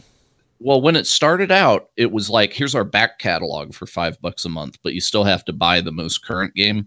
And now they said, well, you know what? For an additional $10, not only do you get the back catalog, but you can play the current hits as well, which is kind of like with Microsoft with Game Pass, because it's like, oh, do you want to play that pirate thing, or do you want to play like Forza Horizon 4 came out today, and you can play it if you have Game Pass, start installing, right? So, yeah. But I feel like this is definitely a like, please play more Anthem, please. Hey, they have X-Wing versus TIE Fighter here on their back. I don't know. There was a tweet from the guy from Anthem though that was kind of damn. Oh. Yeah, I guess like one of the guys for EA or something like that. It was like a head desk image. A what? Like head desk, like banging his head on the desk. Oh. They've got quite a few games in this back catalog for this Origin thing. I mean, they've got both Mirror's Edge games, Shadow Tactics, The Sims 4, Battlefront 2, like all the needs for speeds. No, and they have the most important game is Jade Empire HD. Yeah, they got that. But do they have Star Wars Masters of Terrace Casting? Unlikely. Not in this. But do they have Skyrim on it? I'm just fucking with you guys. They have Battlefield Hardline and Duskers and wow. And they're still showing Hardline. That was such an awful. Yeah, I'm surprised they haven't buried that. Really? That's like that was a non-game. That's like the equivalent of the Star Wars Christmas special. Like they should have. Oh no! Really? Made that go away. Oh, I wanted to play it because instead of being a Battlefield thing, it was like cops and robbers. It was like it was on the coattail of Battlefield. Like there was like, here's Battlefield 4, and then here is Hardline, and everybody's like, why didn't you just make this DLC for Battlefield 4? Like, what the hell is this? Because it was the exact same game except for just like cops and robbers game mode. So it's not good? No. Oh no, it was not fun at all. I wanted to try it because I like games. You go Battlefield 4. Oh, it's not like woo, you go cops from and robbers. It's like insane cops and robbers. Well, you go from like tanks and jets and shit, and that to like, okay, now we got pistols and shotguns and a Buick. Hey, seriously, if I could pretend to be TJ Hooker, then I will play this. TJ Hooker, but like you're the Terminator. I think actually there was a TJ Hooker move, right? Like if you ran at the hood of the car and hit spacebar, you could slide across the hood. So TJ Hooker. I think you could definitely TJ Hooker right across the hood. Oh my god. Well, the last game on this list that I put here is this is a bit shady from me. This is throwing some shade. But I'm going to put Starflight 3 on this abandoned list. Because their crowdfunding failed spectacularly. And like they've done nothing since. Like they launched a Discord. and people are talking about some guys doing a remaster of the original Starflight. And that's what everyone's talking about. Like, no one's talking about Starflight 3 anymore. And so what they do is they wait till the other guy gets his remaster up on the store, and then they can throw a DMCA on it. And oh wait, no, that's Star Control. Never mind. Yeah, let's not go there. Let's not talk about that. Which is back on the store, Steam. by the way. Yeah, it's back on Steam and GOG. That's right. And nobody's talking about that. No, Brad did make a post about it. Did he? Okay, Yes. because I was like, how did that happen? No, and, he made a post about it. Okay. I'm trying to avoid having us talk about that until it's resolved. Yeah, that's fine. I was just surprised that it was back on there. Yeah, I was too. But legal documents that I. Yeah, it's a weird situation. That's the whole thing's a mess. Oh God. Yeah, I know. So now that we have a little time before we wrap up, let's just end the show by talking about. Let's check in with each other, if you don't mind, and let's talk about what we've been playing lately. Hunter, let's start Brian, you doing good, man? I hadn't heard from you in a while. I thought I'd check in. You know, man, I'm a little down lately. I'm just not feeling it anymore. I wake up in the morning and I look in the mirror and I'm like, what's the point? What am I doing here anymore? I just go to the same job every day. I do the same thing every day. No new cool Star Wars games. I mean, there's no new Star Trek games or Star Wars games. It's just like, what do I play? Only 18,000 games came out on Steam today. I don't know what to play. It's just there's nothing to play. Thank God there's good old Jumpgate, right? I guess, and there's nothing on TV anymore. Like, what am I gonna do? Watch the Orville again? I mean, come on. Yeah. I can't keep it up. I'm actually behind. I've only watched the first 2 episodes. Apparently they're up on 4 or 5. Yeah, there's 4 or 5 now. You watched the most important episode, which is the new Star Trek Discovery. I've not watched any of season 2. They threw the first episode of Discovery on YouTube for free. Oh boy, really? And because it was there, I thought I would take it upon myself just to check in with old Trek and see how good old Michael he was doing. And good old Michael Burnham. See if Star Trek was still insane, and it is. But before I get into my games, I just want to say this about the new Trek. It's just like, I don't mind new Trek if they're going to reboot it and do their own thing. I don't even have to like it, and because I certainly don't like this new Trek. But the thing about suspense and plot and story, the thing that really kills me is with a lot of these new shows, I feel like they try to throw emotional factor into your face. Like, we're gonna force the audience to feel something here. It's almost like a laugh track, but it's the emo track. Like we're gonna try and get the audience to like understand, like, you should be sad or you should be upset right now. You should be having all the fifis right now. So there's for example, there's a character on the show that is considering leaving because of events that happened last. Mm-hmm. And what's really weird about that is like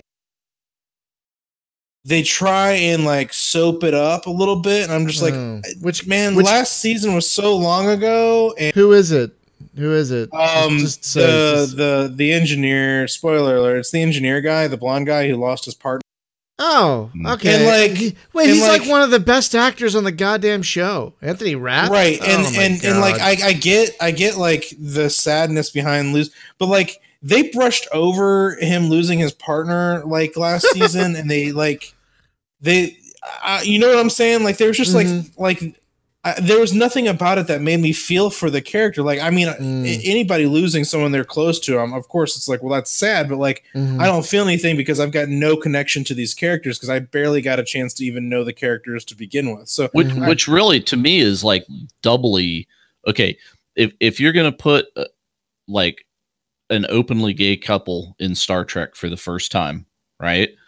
Then it's like it's in your face.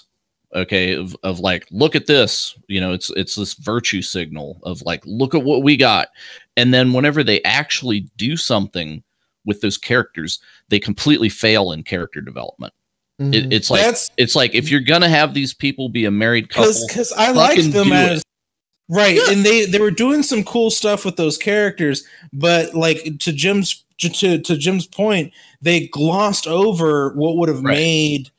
Well, they made it actually care about those characters. They left it hollow so that it's almost like, oh, okay, well, it was just for the display, right? It wasn't about actually being they aren't full characters. It was just like, here's a standee of two gay guys. Because that character was killed so quickly, and they moved past it so fast on the show. Yeah, it was very glossed over, and that was disappointing to me because at the beginning of this season, they try to make you feel like he's so super sad about it. I'm like, man, you haven't like talked about this since like the 3rd episode of the 1st season. Where is this coming from? You know what's funny? TNG did that with Lower Decks, where they had that Bajoran girl come back. Cito Jackson. Yeah. Yes. And they killed her off. Spoiler, I know, but they killed her off at the end of the episode. But you fucking felt that. You know? Well, not just that. They were going to have her back on DS9. Yeah. I know. They were going to have her back. But and it was the episode where Miles gets tortured in prison because that was supposed to be her role. I would take an entire show, like give me a 5-season show that is Lower Decks. Yeah. Yep. It's just like I don't want to see shit about the bridge or the politics or the whatever. Give me the real people stories. They're making an animated series who's of that. Doing what in the engine room? They're doing an animated Lower Decks series, aren't they? That would be cool. Well, to move past that though, like there was just some things where there was like some tension between Captain Pike being on. And so them saying that this is prime timeline, you know Captain Pike's story, so you know how it ends. So any tension that they put in his way is kind of foregone conclusion. You know, and you know that they're not going to kill Michael because she's like the showrunner. You know, she's the main character on the show that the show is wrapped around. So any tension with her is like completely thrown out the window. And but wait, because when they were first talking about this show, right? They were like, we've planned this thing out for like 4 seasons. Each season, it's going to be a different character, right? We're going to follow it's going to be like a different character. It's going to be like a different captain. Oh, but like because you know, so she'll be the thread. Probably because they lost Lorca. Which I was disappointed about because I liked the original Lorca, not the fact that he ended up being a Mirror Universe character, which was really so annoying. But it just like the whole episode just was kind of strange. They go into this whole thing with like they do some like flashbacks to when Michael was a teenager and like she first moves in with Spock's family, and I know that some people don't like the character, but like if you're talking about keeping in like time with the timeline, I was kind of like, well, where the hell is Cybok and all this? Like, because I am kind of curious because I know that Cybok is actually, you know, the daughter is the son of Sarek and a Vulcan princess. Yeah, he was on a book signing tour. His new self-help book. His new self-help book. Tell me your pain, or show me your pain, or whatever. Fucking. That's great. The memes. So the struggle is real by Cybok. There's things there that I'm just really kind of curious about if they're gonna keep in line with this stuff or if they're just writing new timeline. I don't know. It's just really hard to keep up with what they're doing because like it's hard to put any like effort into caring when it just doesn't seem like they care. Yeah. You know, the character that left the show that I'm disappointed about. Hunter, look in the stream chat. Hunter, look in the stream chat real quick.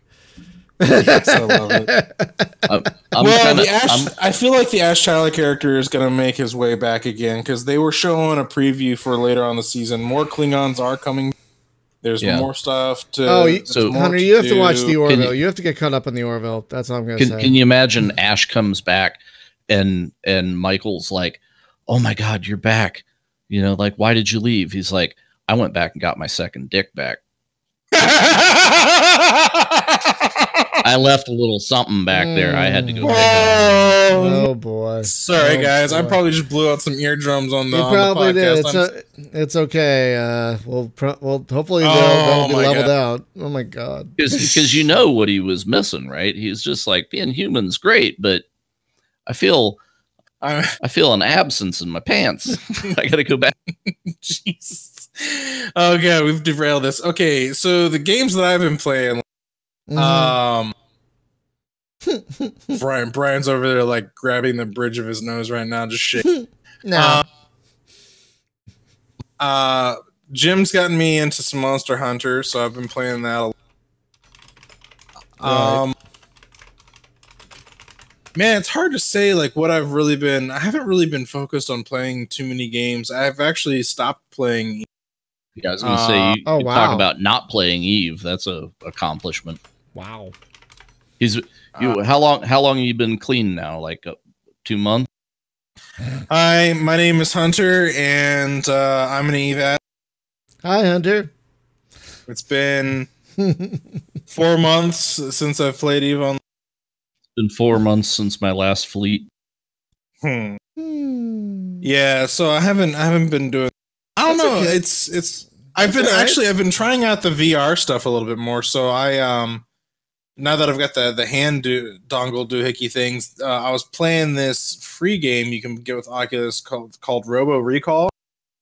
And holy Hannah, I was breaking a sweat having fun with that. Like it's a super active, and it's essentially like an arcade shooter, if you can remember like arcade shooters from back in the day. So to reload, essentially you throw your guns away and then you redraw new ones from your hip. And so that's kind of like your reload. Like, when you shoot off to the side off screen, it would reload your gun in an arcade. Oh, it's kind of right. like it's that same kind of thought process. You're reloading by grabbing. Was that Time Crisis that did that? I think, and a few other games. Yeah, but I think it was lots primarily of them did. Yeah. So instead of like shooting off the screen, you let go of the ones you have and then redraw new ones from your sidearm. And you can also like grab behind your shoulder and pull out like a shotgun. And there's some really fun things with that. So I've been dabbling in the VR a little bit, shockingly enough. So that's me. What about you, Spaz? What have you been playing lately? Well, I know you've been playing Genesis Alpha 1 like all day. Yeah, about 12 hours worth since release. Oh my God. Then there's also, of course, EDF 5 and Ace Combat 7.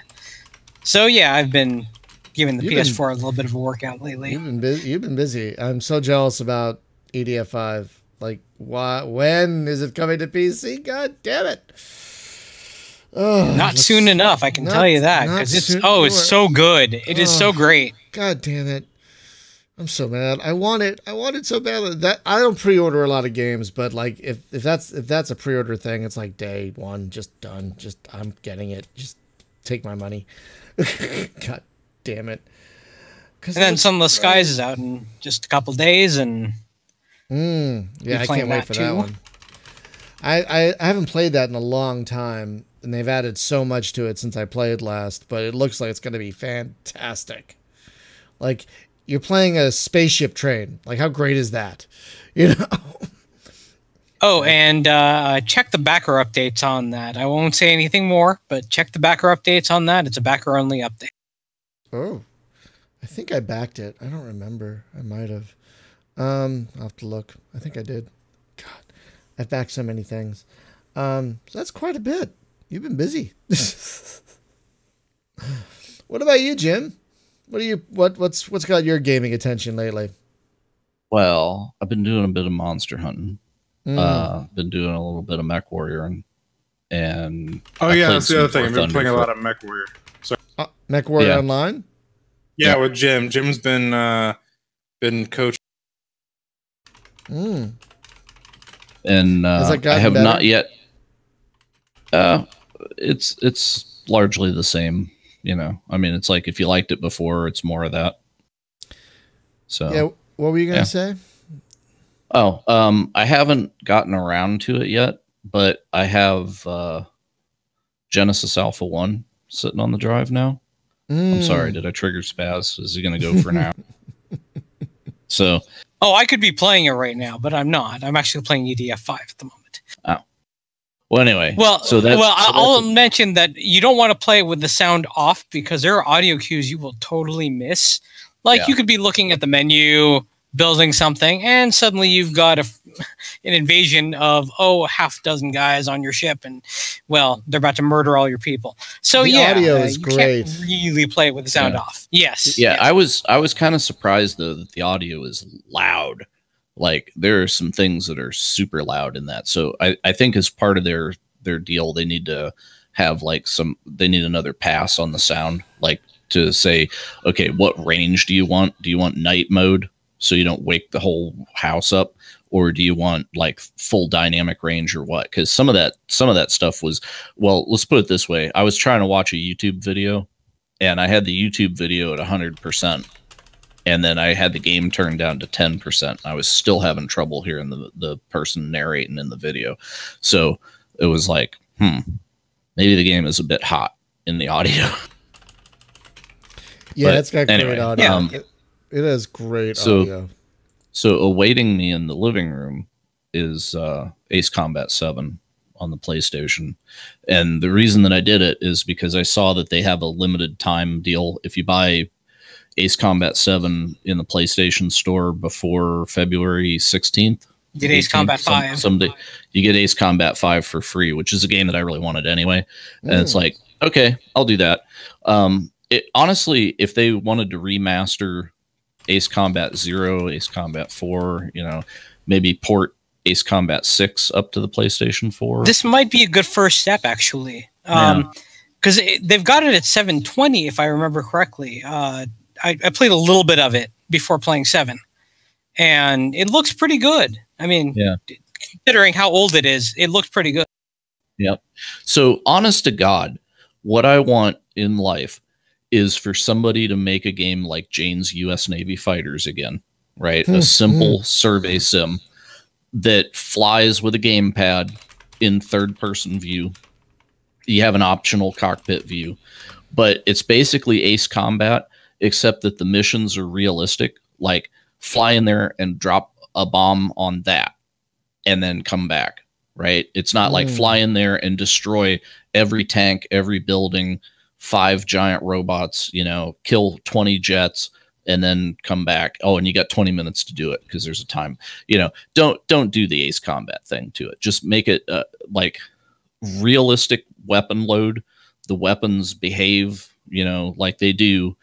Just make the jet really easy to fly and give me like a dumbed down radar, red dots are bad guys and you're good.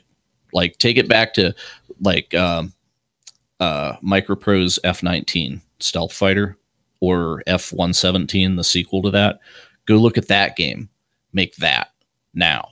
They made that for the NES and it actually worked. Yeah. I mean, now I'll say to its credit though, Ace Combat is a good mix between the hardcore simulator style of gameplay and arcade, because it's right in the middle. It has some aspects that are just very hardcore and some that are just very arcadey, and it mixes the two well. Yeah.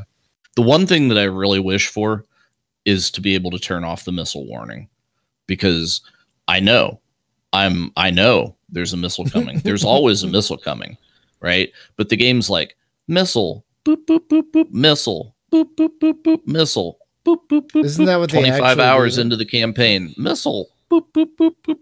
And it's just like, oh God, stop. Yeah, so I just wish that you could shut Bitch and Betty off in the cockpit. That would be great. And that's my only real want. But I mean, okay, the game ultimately, what I want is I want Ace Combat, but it is a remake of Origin's Strike Commander. How about that? We get that? Okay. I am actually quite shocked that they did a Privateer remake. They've done plenty Wing Commander games. Nobody has touched Strike Commander. Wasn't Strike Commander kind of a flop? Like it was hype, and then when it came out, no one could run it. Yeah, it was difficult to run. Yeah, I think I had like a brand new machine and it was chuggy. Yeah, and it runs great today on GOG. Oh yeah, runs great today. But yeah, back at the time, I think it had not the best reviews because it didn't run well. And okay, but if you look at what that game brought, great game. Okay, it was a pioneer of, it's got gross shading with textures that nobody had done that before. Like you had TIE Fighter that did gross shading. TIE Fighter, I think, was like the first game that did it. And then, but there's no textures on anything. Well, here they layered it. It's like we got the shading model and textures. They were doing like DirectX 3D accelerated looking shit back in DOS before 3D cards were ever thought of, right? So yeah, your computer had to sweat, man, because it was doing all that like the hard way. Pour kerosene in the back and charge up the hamster wheel. But it's that, and then when you play the game now, even it's kind of it's got Nintendo 64 syndrome. It's like there's a lot of fog, if you go up above the, because it didn't have a lot of draw distance for the ground, right? So it's like once you get up a few thousand feet, it's just you're looking at a wall of white because you can't see the ground or whatever. So that was kind of unfortunate. But the dogfighting and stuff was good. Like I broke out Vector Thrust and was playing that. Yeah, what kills me about Vector Thrust, it could be a great game, but the controls are jacked, right? Because it's like I'm playing it with a joystick and throttle, but the throttle is weird on it, right? So it's like if I put the throttle at like 50%, which is where gamepad would be, right? You're not squeezing either trigger. Well, at 50%, it treats it like 50% on a jet, which is like idle. So I don't have my brakes on, but I'm not really giving it any gas. So you have to like, and if you squeeze the trigger, man, you're on like full afterburner, right? So it's kind of like afterburn and then coast, afterburn and coast. It's kind of dumb. Tried it with a slide throttle. That was better, but still, it's just like that game's got control problems. As far as the visuals and stuff, great. The dogfighting's good. It could have been a contender. It could have been like a third-party Ace Combat clone kind of thing that does have realistic loadouts on the planes, so somewhat.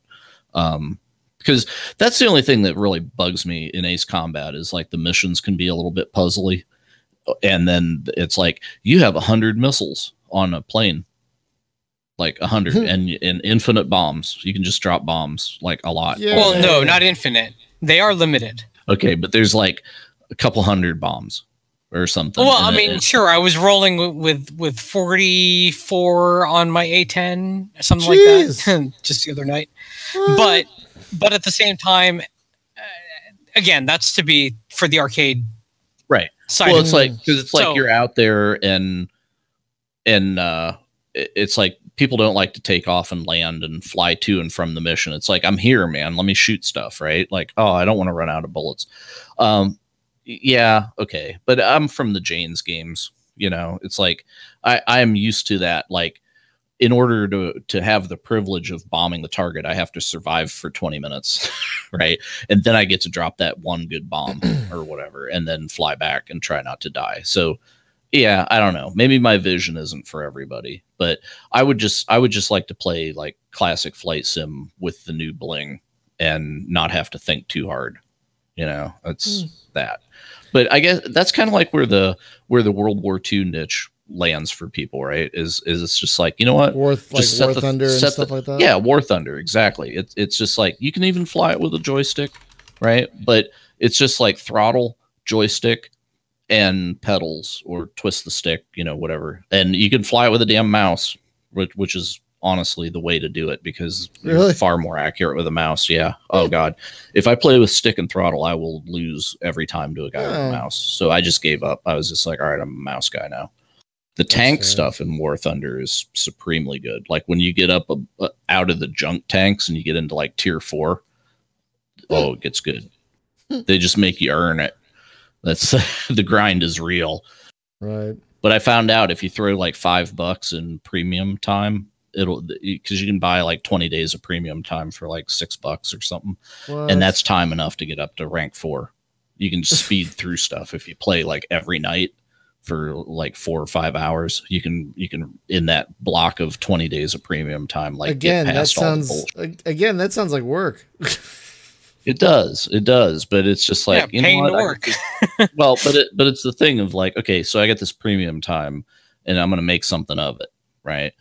And yeah, so it's that, and also if you buy a premium vehicle, it also like triples the amount of reward that you get out of a mission. So if you got premium time and a premium vehicle, you are in the fast track, right? You're like going, and you don't have to spend like some of the premium stuff.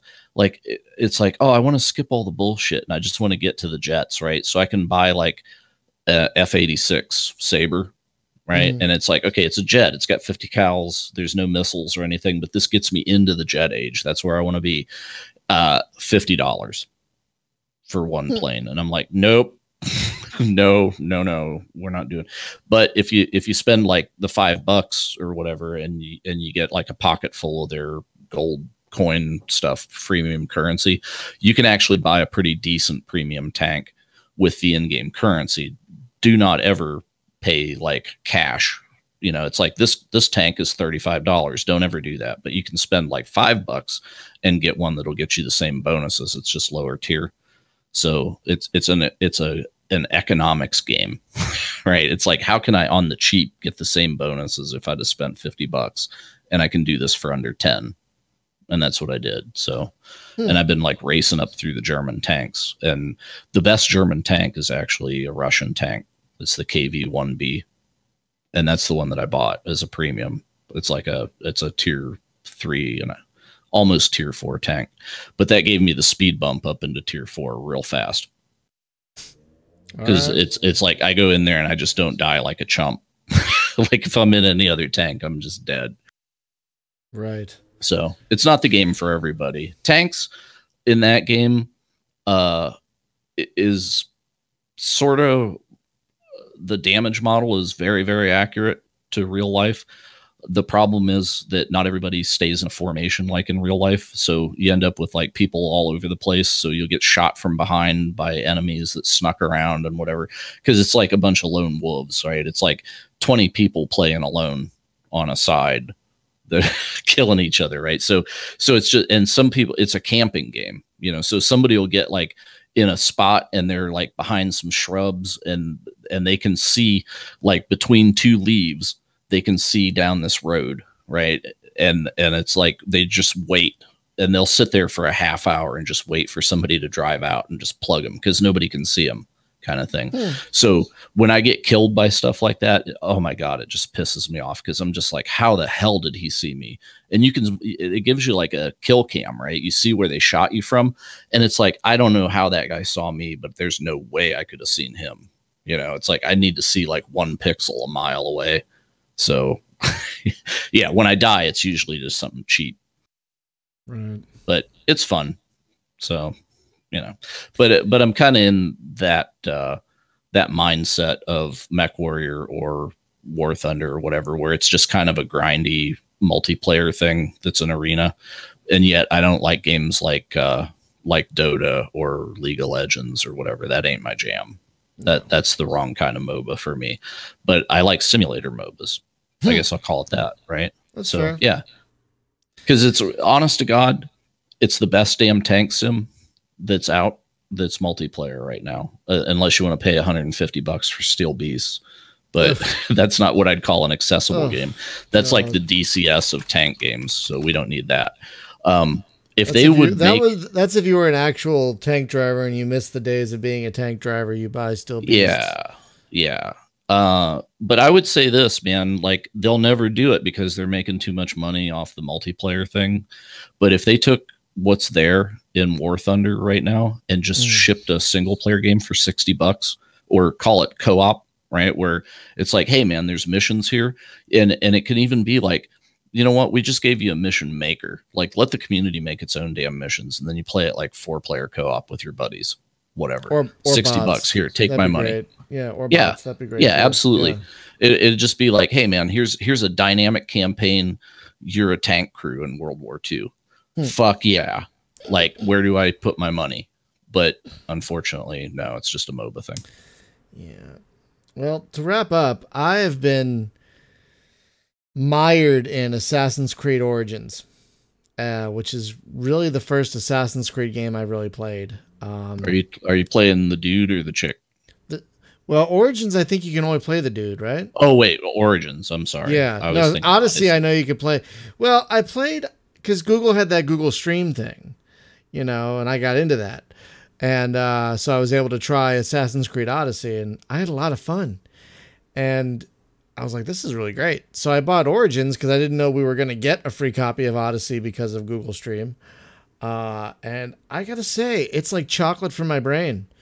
It's like, yeah, it's good times, man. Oh, it is. I loaded up. I'm running around the map like, oh, look, there's a fort. I'm going to kill and free everyone in it and find its treasure. Sneaky, sneaky, stab, stab, sneaky, sneaky, stab, stab. And Have you run into the stuff where it's like, oh, you're not level enough to go there yet because those guys just whoop your ass? Oh yeah, they're like red icons above them. Like right outside the first village, there was like a bandit encampment. And I'm like, oh, I'll check this out. Like, oh, why are all their icons red? Dead. Oh, well, all right. I guess I'm not going back there for a while. Yeah. But yeah, it's a beautiful game. But have you learned a lot about Egypt? I feel like I have. I mean, it's beautiful, and I like to just stand there and watch people make bricks. Yeah, or whatever, because they research the shit out of that stuff, right? And it's just like, yeah. There is a thing, you probably got it with yours, because I think it's like if you buy the game, you just get it. But there's like a Discovery Channel version of the game. Yeah, I've seen no enemies, that. No fighting. You just walk around and it narrates. Is that what that does? Yeah, man. You just walk around. It's a tour of Egypt. It's like, here is the Great Pyramid. And, yeah, totally. And I really wish that in their other games they had taken the opportunity to do that. Oh, they didn't? No, wow. That's no, because it was gamey game, right? So like Assassin's Creed 3, it's like, yeah, man, I'm hanging out with like Ben Franklin and Thomas Jefferson, and they're like playing cards or whatever, and it's like, boy, you guys could have taught me a lot of American history here, right? Because it's the thing of like virtually, I am boots on the ground in that historical period, so teach me stuff. Like people could just be having casual conversations about like the events of the times and whatever. And, like, let me experience that, what it would be like to walk the streets in colonial Williamsburg or whatever. Yeah, they didn't do it. But Origins lets you do that. Oh, wow. I didn't even notice that. Because I do like sometimes where it's like between running away, fighting a bandit and finding things to kill. It's like, what's going on in this market here? And then you see the kids running around, and you see people like selling their wares, and they've really done an amazing job making it you feel like you're kind of there. And the game so much detail. If you look at the detail and stuff, like just go into people's houses, and look around at item placement. There's stuff because on their somebody had to place every knickknack in that place, and there's no two houses that seem to be the same. So it's just like that really looks lived in, and then you walk outside and there's like somebody painting something, and they've got like all their paint stuff, and it just looks like people actually live in that world. It's not like it was just randomly generated or rubber stamped. And there are people who are like, I find the quest repetitive. I'm like, so? It's basically a game of stealthily killing people. That's what you do. Like, who cares if like you do it for this guy, you do it for this dockmaster or this artist or this guy's mother or whatever. It's like just a fun way to run around and kill hippos or vultures or people. It's so great. Or alligators. Find out Cleopatra was not a nice person. No, but she's awesome. And I really like the main character, Bayek. He's great. He's so, it might be that like, I'm like 15, 16 hours in, like I don't play games a lot that long. So what it makes me wonder, right, is he's a Magi, right? Magi. Which sounds a lot like Magi.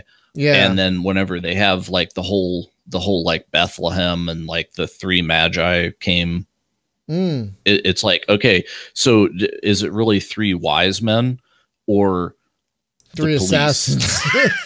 not the assassins, but I mean, what he is he's kind of like a paladin. He's the law, right? He's like the sheriff. So it's like, is that what went down? Like they're not saying like, oh, the three kings showed up. It's like, no, man, the three like government agents arrived to speak with Mary and Joseph about. Right. It's like, what is that weird star? Is that your fault? I think my favorite thing about it is so many stealth games. Like, I'm not great with stealth. I don't have a lot of patience, so I'm not great with stealth. So like when I get caught, a lot of stealth games are like, oh, I'm this weak little thing. I'm going to die in like 3 sword swipes, you know? But with this game, it's like, if you're found, okay, I'll pull out my sword, swipe, swipe, kill, swipe, swipe, kill. Like I got caught. Play it like I do Hitman. It's like I am a shadow until I get seen, and then I am an axe murderer. I got to play that one more. I got to play that one more. I've also been playing Synthetic. Have you guys played that one? It's a top-down roguelike shooter thing. Yeah, I bought it, and then I saw that there's like there's a MOBA version of it that's it's out not now. a MOBA. Is that the one you're playing? I've been playing them both, and there's Synthetic and Synthetic Arena, which is the free one. It's basically the same. It's the gameplay is the same. It's just the objectives are a little bit different. And it's multiplayer versus single player, right? Yeah, Synthetic Arena has 2-player co-op. It's co-op, so it's not. So. Okay, I thought it was. When I looked at it, I was like, oh, it's adversarial, whatever. No, I think it's co-op. But it's got this amazing reload mechanic where when you have to reload, you just don't hit R. You have to eject your cartridge.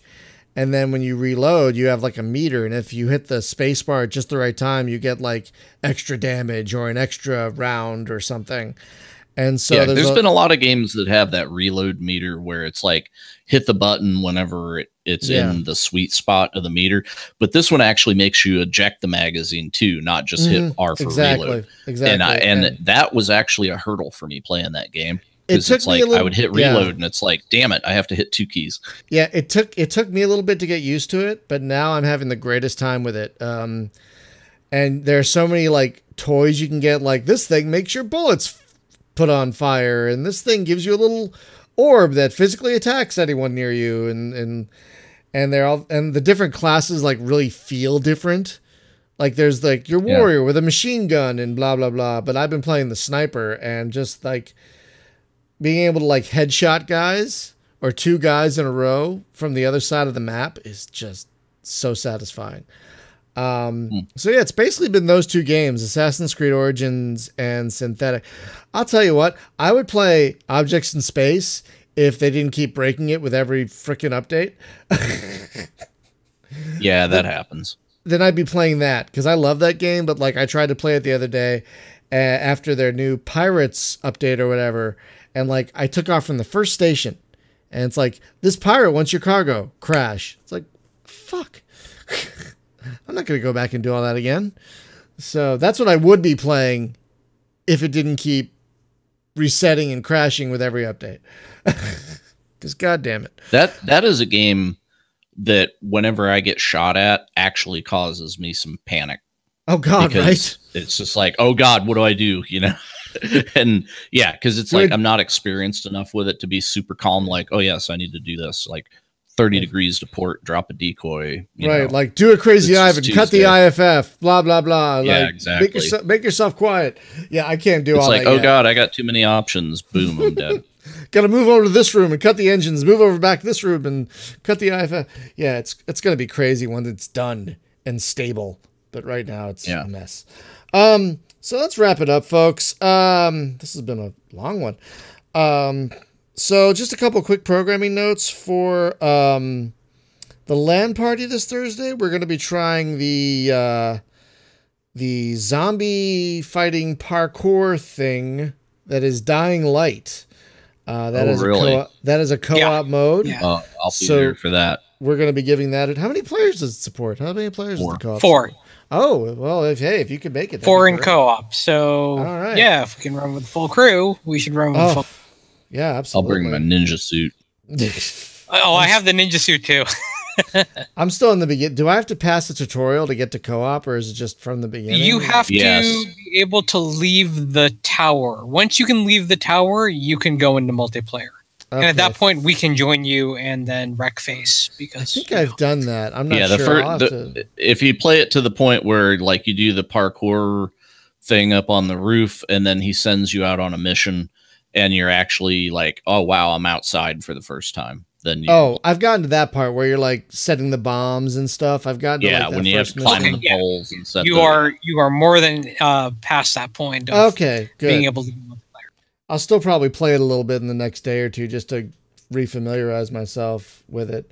But yeah, that's what we're going to be playing. I'm a little rusty. Yeah, I'm so new at it. It's going to be kind of funny. And then next week on the show, as we mentioned earlier, the Lost Astronaut guy who developed Fringes of the Empire, he's going to be joining us to talk about his new game, which apparently is a lot simpler than his last game. That's called Appleloon. Appleloon? I don't know how to say it. We'll figure that out. So that's what we're going to have on the next episode next week. So thank you everyone for listening and watching. We've talked about a lot in this episode, but we've talked about a lot of games in general, but we talked about a lot. Like making this blog post is going to take a million years because there's like, you got a Star Wars tangent in there somewhere. Yeah, and a Star Trek tangent too about Discovery and Star Trek V and Cybox shared our pain. And speaking of checking up, we have a store. Oh God, that's right. Yeah, go get your merch. That is new. Yeah, merch. I have been terrible at advertising this, folks. I'm sorry. We have a little merch shop over on. Oh God, I'm gonna have to look it up. Teespring. Teespring, thank you. It's teespring/space-game-junkie. If you go to spacegamejunkie.com, there's a link to it on the bottom. There's a little t-shirt icon. You can just click on that. And you can buy stickers and tote bags and shirts and things with the Space Game Junkie logo on it. And it all goes to supporting hosting for the blog, which is kind of expensive, actually. And other things that we plan to pay for, like we might get Hamachi if Bowstring doesn't work out. We're gonna have to pay for that. So and there's a Patreon too. Well, now that we have the merch, I'm gonna make new tiers for the Patreon that tie into the merch and also maybe affect the podcast. Like we might have, if there's a tier like you're a producer and you can suggest a topic every month, and then you can maybe come on and talk to us about it, or not if we don't like your topic or you. No. Yeah, we don't want a repeat of that Tharsis episode. But the Patreon's going to be refreshed now that we have merch. So we're going to have some tiers that give you merch. So that'll be fun. So everyone, thank you for listening and subscribing and podcatching and doing everything. We really appreciate it. And we'll see you next time. So have a great night, everyone. Bye-bye.